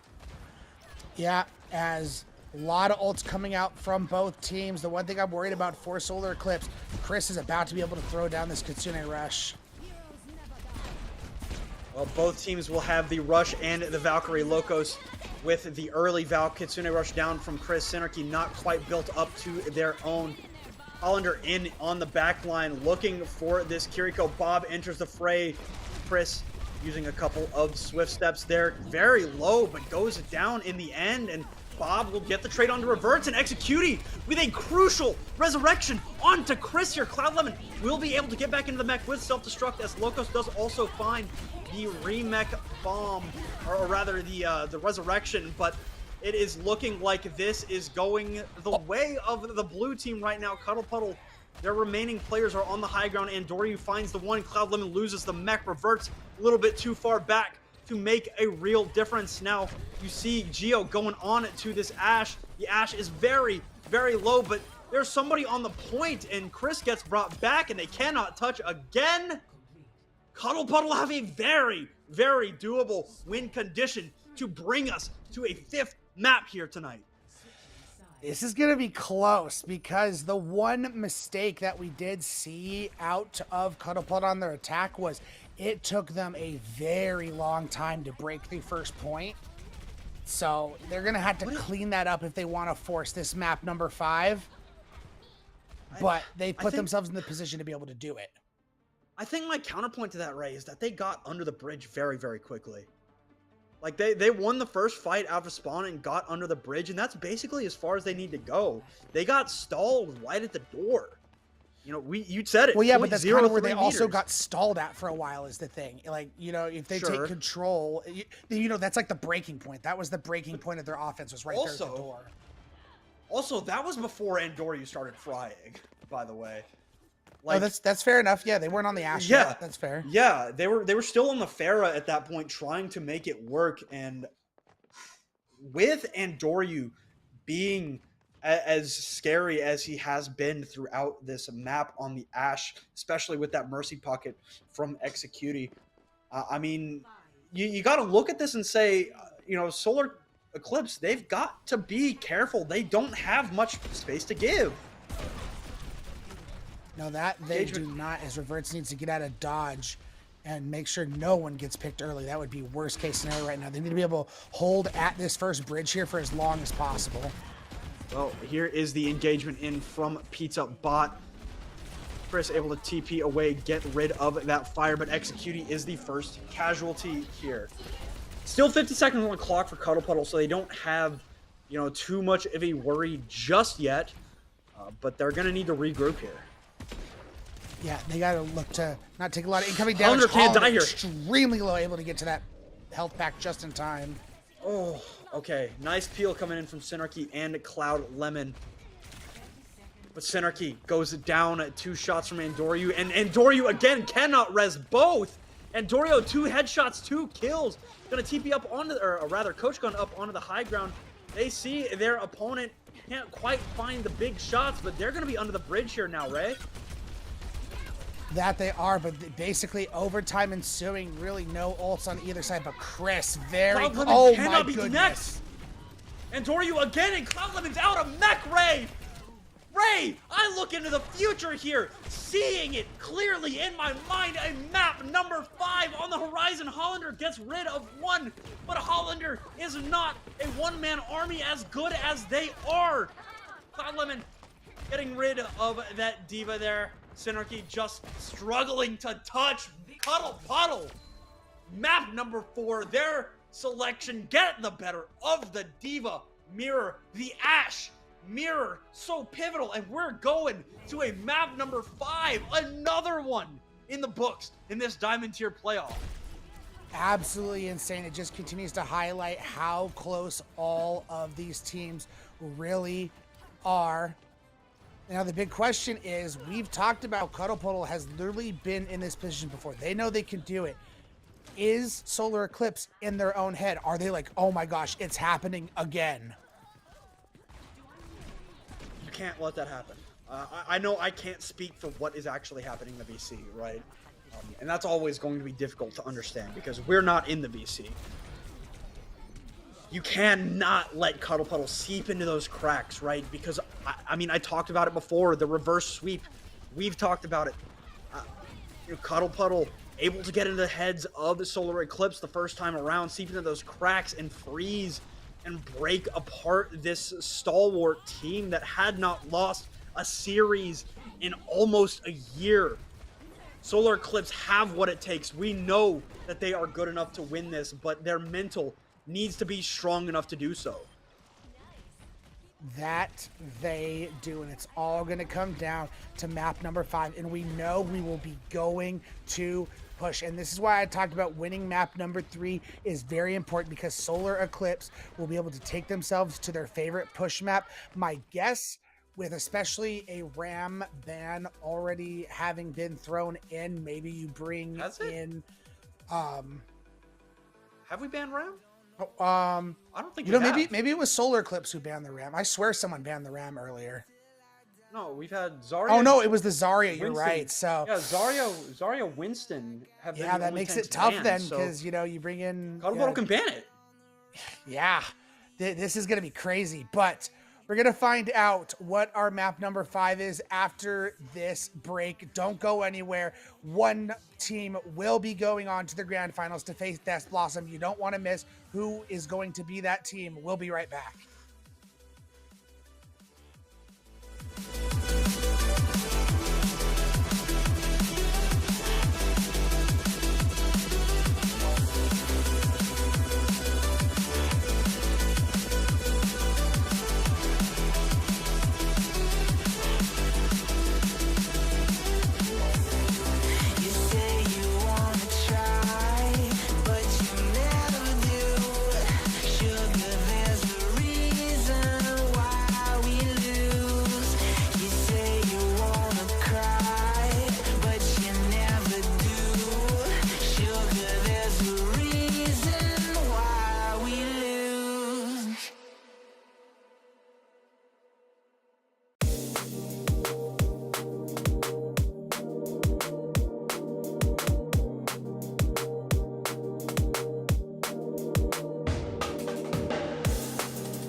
Ray, this tournament started with 8 teams in the NA Diamond tier, and that's not a very big bracket. Regardless, we've had not 1, not 2, not 3, not 4, but 5 map 5s in this NA Diamond playoff. This season has been so competitive at the top of this tier. And now one of these teams will be moving on to face Death Blossom in the grand finals. Our winner will be decided on Esperanza. I'm actually interested, the thought behind Esperanza. It definitely can be a RAM map, but you also have flexibility with the possibility of the Winston. We talked about how Tippy can play the Winston. They banned the Winston on that map, so they went with Cloud Lemon on the Diva. So if you do ban the Ram or the Winston, you can just have Tippy play the other. I'm looking at my screen right now, and it looks like Cloud Lemon is still in right now, but the bans aren't in yet, so that could still change. Those swaps, of course, not coming through until after our ban phases occur. but now, like, right, I'm so curious because not only is this a Solar Eclipse map selection, they get the first ban. So, that's got to probably be a you know I'm going to sit here and assume that they want to protect the Ram, right? I think that has been absolutely their best look with Tippy on the Ramatra throughout the evening. And I can't really think of anything else that would be as impactful as a ban protection. Winston got banned last map, so I don't think that's available. Um. But Solar Eclipse can ban it, and it looks like they are going to Okay. ban it. Okay. Well, that keeps the Ramatra safe, right? Kind of where I was going with that, regardless. But now for the side of Cuddle Puddle's ban, right? At this point, I mean, they've already banned two of the most played supports that Solar Eclipse are running. You could ban the Kiri, you could ban the Sojourn, the Tracer. Can't ban the Genji, of course. I'm so interested to see where we go with this ban, because Cuddle Puddle, they've only got a couple of real options that are going to have any significant impact. Yeah, and they can't ban a Lucio, if they're trying to, hinder the Ram comp. And interestingly enough, this is the first time all series that Solar Eclipse banned a tank. That's why, the question is, was that more of a protect pick? But we're about to find out here shortly. And the Pharah is going to come in as the ban, which is interesting because I feel like we've seen more Pharah at a Cuddle Puddle than we have at a Solar Eclipse. Like Hollander was on Echo, if anything, on the last map, and I think maybe we saw Hollander on Pharah on Sanctuary for about 2 fights before they gave up on it, and they haven't played it since. I think the thought process here behind the Pharah ban is there isn't one. I can't really see a world in which Pharah is impactful on this map in any real sense, especially with as well as Reverts is playing, and you don't want to ban the Kiriko, right? The Kiriko has proven to be so strong for you. You don't want to ban the Kiriko, which would be annoying at best to Solar Eclipse. I think that might have been the only option that would have affected Solar Eclipse in any real sense. So if I'm being honest, right, I don't think that there was like this must ban. Right, you have a protect ban from Solar Eclipse in the Winston. I'm sure that they're bringing Tippy back in to play the Ramatra, and the ban from Cuddle Puddle is a result of there not being a good answer to the question of who do we ban. Yeah, as we can kind of see the lobby as we're talking here, and there is a lot of swaps going on around here. So we'll be getting the lowdown for you guys here shortly with every single swap that's coming in. But we can tell you it's going to be a lot. A lot of these teams seem like they're going to be going back to what their original roster was, I think. But, excuse me, time will only tell, as this map is obviously the most important. Winner will go to the grand finals to take on Death Blossom, so you want to make sure you get your lineups correct. Yeah, I mean, it's like a puzzle, right? Trying to put those pieces in the right spot. Only swap coming in for the side of Cuddle Puddle going to be Brooke returning to the tank role, but you see an entire swap up with the exception of the damage role. It's going to be Tippy on the tank, Vert back in on the support, as well as Xerneas.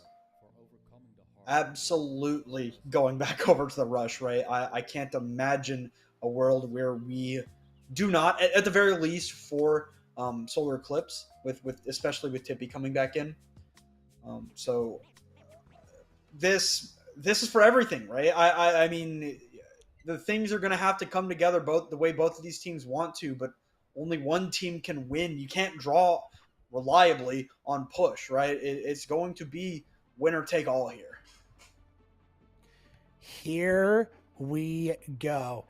All of the money is pushed to the center of the table. All the chips are down. Which team is going to punch their ticket to the grand final to face Death Blossom. We see Solar-Eclipse, no surprise here, back on the Ram, Xerneas on that Kiri, Vert on that Lucio. Interestingly enough, as it sits, we got reverts on the Cassidy for this go around, and Brooke is currently lined up in the Malga. We have not seen Malga at all this whole entire series. Maybe it's a break in case of This emergency. is the right time to pull it out or not. Break in case of emergency, I think might be the answer here. We will just have to wait and see. Of course, Ash not as strong without those long sight lines that were on Watchpoint Gibraltar, so not really going to be an option for either of these very, very good hit scan players. Speaking of which, reverts, needs to roll around the corner and got lit on fire. Brooke, who is just shredded there, has to back around the corner himself and get that healing. We're going to see, oh my god, I don't think I've ever seen a Malga run through a hyper ring before, and Chris will go down, but it continues to be 2 for 2 as Endoryu continues to lay waste to the lobby. Will end up falling here in the end, I imagine, and it will be Solar-Eclipse winning out on the first fight. Yeah, again, so with the composition that Cuddle Puddle is playing, they have to move quickly. As we talked about with the Moira, lots of burst heals, not a lot of long sustained heals. Solar-Eclipse obviously has the Ramattra, which, you know, both these tanks, the Ramattra and the Malga, have the ability to hang in these fights for a very long time. That cardiac overdrive, very important for the Malga. The healing is also very important for Malga. I mean, executing going down so early is absolute brutality. There will be a couple of picks coming through, though. I mean, Brooke is not going to be able to get away with a murder there. However, that overrun did not come back through in time to escape. So they did take the bot for a little bit of a walk, but that's all that they're going to get out of it. Yeah, the problem was Cuddle Puddle's 2 picks were both the support. I mean, Solar-Eclipse's both picks were the supports. Solar-Eclipse got reverts and its Vert, which, you know, cool, but you completely took away all their healing if you're Solar-Eclipse, so that basically ended the fight there and done. We do see the cart rounding the final quarter, getting close to these forward spawns. Brooke having to be a little bit patient, but they want to make sure they don't get the spawns for free. Wanting to force out those cooldowns, but Brooke just not even attempting to pop the cardiac overdrive, and the checkpoint is capped, right? Yeah, and, you know, depending on how much distance we can see Solar-Eclipse gain, you know, with this momentum, they still have 3 ults to be able to use. Brooke is now abandoned the Malga, going to match the Ramattra, but it's going to abandon your ult charge. It's going to reset the ult economy a little bit, so this next fight's going to be a little bit more even. Right, well, Dragon Blade's ready to go for either side. Only Annihilation for Tippy. We're going to see the sound barrier down from Vert to answer the Dragon Blade. There's not one on the other side. Executi is the target, as well as Endoryu. This is not pretty right now, Ray. Oh, this is starting to get bad. I mean, I believe Avril, you know, his threshold is like, I think it's 105 and or 110 meters. If they get up to that, it's going to be very, very hard to come back. Well, it seems like that is basically exactly what Solar-Eclipse will get to as this next fight begins to set up. Orbital Ray down, Deadeye as well, and Vert just wants to say hi. Annihilation now for the side of Tippy. Ray, I can't even describe what just happened here. It went by so fast. In the blink of an eye, you know, the Annihilation coming out, it out damages the Orbital Ray, and now you're going to have the Coalescence and maybe an Annihilation, but Reverts will get a high noon, and Xerneas might get Kitsune rushes it back, no. and Gio's going down. This is not good. Okay, Tippy needs to throw up the hands to get away from the damage of this Coalescence. There is a Genji behind you, but Endoryu taking well care of said Genji. Endoryu putting in some great damage. Endoryu has decided it's going to be time to turn it up, but Ray, has the damage already been done? Yeah, that is the big question, because That is quite the distance to have to recover from. The forward spawns are active for Solar-Eclipse, so they're always going to be able to take these fights really close in the mid-ground. Oh, Geo's no. down. This is not good. I mean, looking at the bright side, you have an Annihilation to sustain this fight with Chris and executing. And still a lot of healing. There is the reflect on it to the Genji, but I mean, Revert's coming in for the slam dunk. I mean, it was a very, that was rough for Cuddle Puddle. And then they'll be getting these forward spawns in once again. So it's just going to reset this cycle. And they're going to have all 4 of their ultimates coming online. Depending how this High Noon and Kitsune Rush go for Cuddle Puddle, this might be it. They might be able to finish this map off here with their 4 ults they have. Need a play. Tippy very low, has to throw in the Nemesis form. Very happy to just keep punching. Doesn't even need. Okay, finally throws up the hands. Sound barrier down. Deadeye now very much in play here for Andoryu. Here is. Oh my god! Oh my god, Andoryu! Can you do this somewhere else other than your own spawn though? Because you need it. Oh man, I mean, this is a chance, however, for Cuddle Puddle to get some distance in their favor. Yeah, that was absolutely nasty. And Doryu, you know, you don't normally give MVP, you know, let's say they end up losing here. I would be tempted to give it to Andoryu even in a losing effort. Still though, 3.5 minutes to go. It's not over yet. Shield up for Tippy. Kitsune Rush in for Chris. Deadeye finds Xerneas, and this time there is nothing that a Solar-Eclipse can answer with because the Annihilation wasn't good. Oh, okay, yeah, alright, man. And that's a favorable ult exchange. You get Annihilation out, you know, High Noon and Kitsune Rush. So now you come in this next fight, you have your other 3 ults to use. And Xerneas has yet to build up to the Kitsune Rush, so all you have to do is avoid the High Noon from Reverts, which is, you know, not that big of a deal. So Cuddle Puddle finally able to build some positive momentum going their way. Question is Solar-Eclipse going to touch? Tippy's Nemesis form, keeping this fight rolling. Cuddle Puddle look like they need to touch. They will finally unlock their own checkpoint. And it does look like Solar-Eclipse will not be too pressed. You got to get out here, Geo. Okay, well, instead of Geo going down, it is Vert and Hollander. A little bit of a hinder, Annihilation in, and yeah, it's a great decision by Tippy to just decide to go die on the objective, but comeback is very real right now for Cuddle Puddle, Ray. That it is. I think this next fight is going to be extremely important for Solar-Eclipse. This Kitsune Rush has to do everything, but Geo is hiding and waiting to use his Death Blossom. I hope they're looking for him and ready. If they don't get it, well, Geo actually starts shooting early there. Xerneas has to use the cleanse there. Not where they would have liked to use it. Death Blossom in. There it is. Geo gets 4 players with the Death Blossom. Geo has been relatively quiet all map long, but coming out with a haymaker. Absolutely insane. However, it is not going to be enough yet. Dueling Kitsune Rushes, so many ults stacking up for Solar-Eclipse. Oh man, if they get this Robochi out early, oh, that's bad.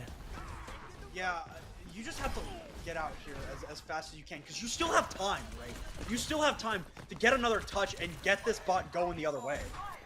But they can't continue to stagger like this. They're just feeding more ult charge. Oh no, these staggers are bad. I mean, the only good thing is the cart has not reached the midpoint yet, so they'll still get the close spawns, but ult stacking on both sides. Hollander, the blade, this is so close. This is exactly what we expected out of this series. Yeah, 7 meters separates them. Hollander pulled right back down to earth by the Ravenous Vortex. Drop down comes through from Cuddle Puddle off of the high ground. There is an Annihilation in the hands of Tippy, and it will be popped. Vert also wielding that sound barrier in the wings, but Tippy having to play just completely defensively with this Annihilation. And finally, the sound barrier comes down. The Annihilation finds 2. The Coalescence just not enough, Ray. Oh, yeah, especially to pop that in that. I mean, it's not the end of the world. Geo's not going to swap over to the Tracer. 10 seconds left on the clock. You still have High Noon and Blade to work with. If you're Solar-Eclipse, it looks like they're just going to look to abandon the cart and look to take the high ground, which I think is the smart decision. Okay, they do get Geo on the point.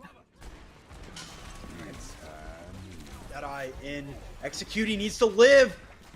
Speed in. Executing sliding away, staying alive. Reverts needs to live too. Reverts does end up going down to the Annihilation of Brook, but Brook will not be able to live himself. Deadeye from Andoryu keeps this fight going, but Andoryu cannot withstand it any longer. Solar-Eclipse vengeance incarnate here in the lower bracket. They win map number 5 and will represent the other half of the Diamond Tier Grand Finals in Season 15 of CGL. Man, that was so close. The fact that they almost came back from down 130 meters, hands down to Cuddle Puddle for having the resilience to be able to do that. But at the end of the day, Solar-Eclipse was able to cobble together their ultimates. I think a big mistake was Brook pushing too far up on that Ramatra when they were trying to make that final push, and they were able to pop the Kitsune Rush, and basically Tippy was able to get in front of him and just body block him, and they killed him.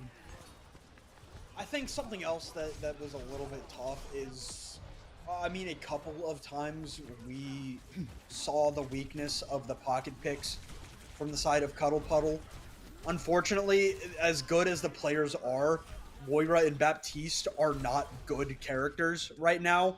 It's just a verifiable fact that, you know, Lucio, Kiri, Brig are just better than Baptiste and Moira. And unfortunately, they never had 2 players in that would have put that backline together where it would have been a bit of a stronger backline, because they did have the pieces, Ray, and they looked good when they did have those pieces in, right? But unfortunately, sometimes, even if your skill is the same, all else equal, the better comp is just going to win.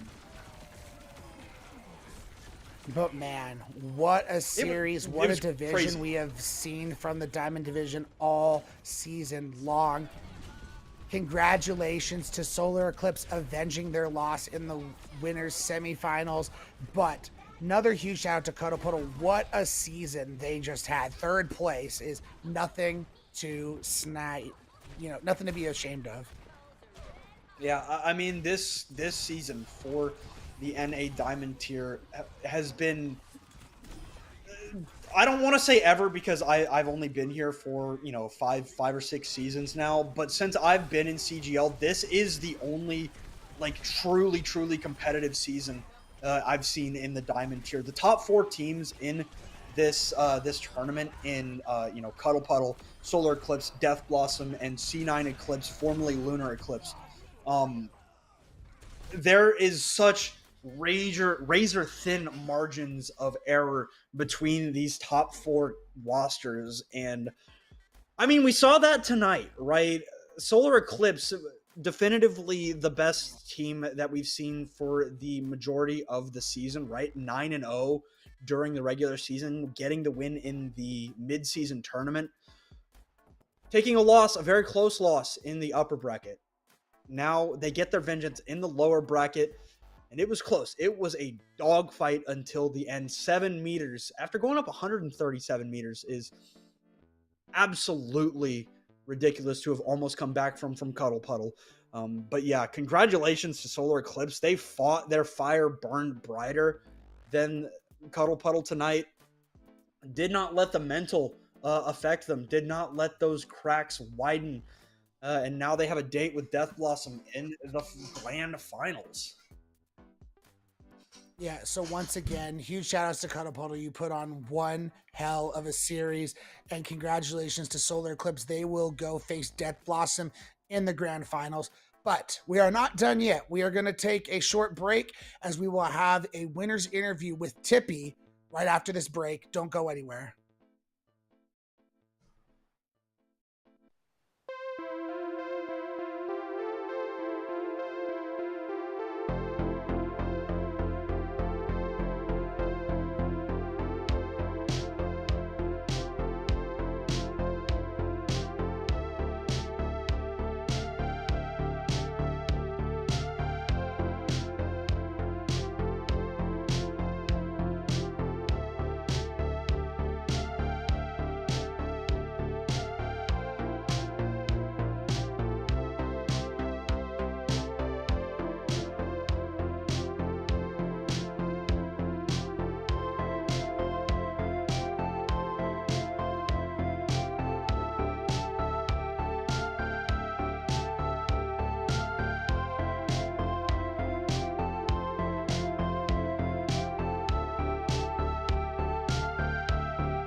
All right, welcome back, everybody.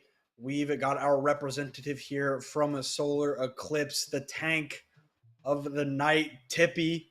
Y'all get revenge.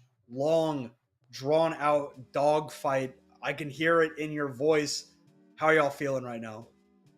We're feeling great, man. All right. Just going to call it like it is. Y'all were up 130 meters.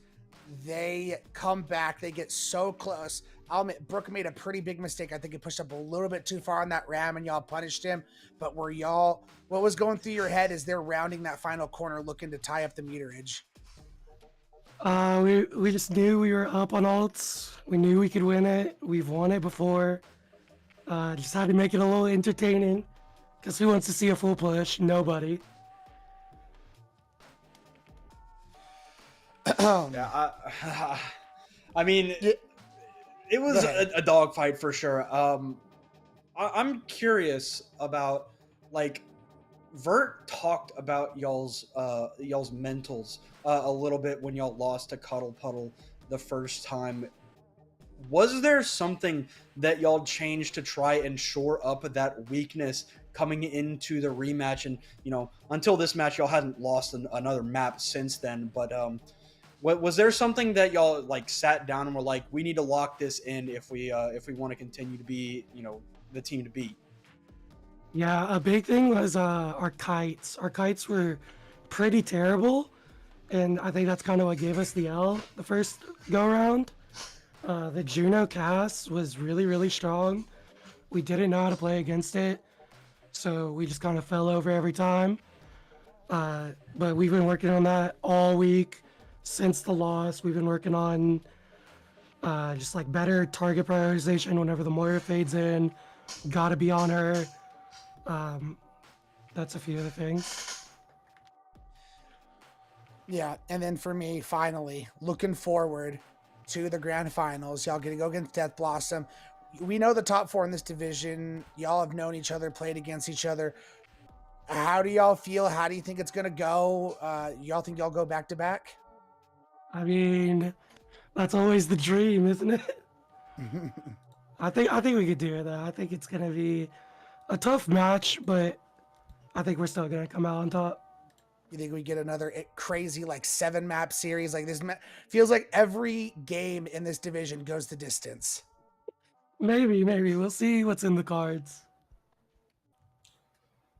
I mean, if the cards I'm counting are right, I mean, hey, I'm looking forward to a great matchup. But Tippy, before we send you off tonight, it's getting quite late. Is there anything else that you would like to bring up that maybe we did not, or any shout outs that you would like to make here tonight? I've only been with the team for like a month and a half at this point, so I'm super happy to be on at the team. Shout out Hollander, shout out Bert, shout out Zenarchy, Xerneas, all my teammates. Cannot do it without them. Free Rev's hands. Rev has unfortunately been locked up. Free him. That's all I gotta say. All right, well, no more need be said. The gameplay spoke for itself. Tippy, thank you for coming to talk to us here tonight, and we wish y'all the best of luck in those grand finals. Yeah, thank you all. GG's all. GG's, Ray. 5 of them. 5 map 5s in this tournament. What more could you ask for, man? Nothing. Like this diamond brackets division, everything has just been so special. Let's go ahead and remind you guys about all the losers finals games we had today. Earlier, VA Cat Plague was able to punch her ticket to the grand finals to go get revenge after losing in the winners finals. YE Snowfall able to make part 1 of their promise of winning the whole thing and beating Dilducks. We'll have to see how the grand finals goes against Dilducks, but they got there. And then Solar-Eclipse gets the Salty Revenge 5-map banger. Sorry, Vert, it was not a 3-0 like you said, but still able to get the job done. And we'll have to see how that match goes up against Death Blossom. But it was a great day of games. We got two more losers finals left for you guys. One is scheduled for Friday, which is the NA Masters losers finals. And then the other is scheduled for Monday, which is the EU Open losers finals. And then everything after that is just grand finals. It's going to be a great, last, 8 days or so of CGL. But before we close out the broadcast, once again, would like to remind you guys of the Copa America event happening next weekend. Peru, Brazil, Chile, Argentina going at it, premiering May 16th. There'll be a broadcast in English, a broadcast in Spanish, and a broadcast in Portuguese, Brazilian. So Senju is hosting this event. It's going to be awesome. They're who CGL has partnered with to do the South American division. And then obviously XYBA, the production company behind CGL, will be producing the event. Yep, going to be a lot of fun. Love to get to show off that South American region. But Ray, for both of us, it's almost 11:30. It is almost midnight here in Texas. So I think that it is time that we bid our adieu for the night. Thank you all for watching. This season is coming to an epic, epic conclusion. Not much more that you could ask for here. Thank you all for watching. We will see y'all on Friday.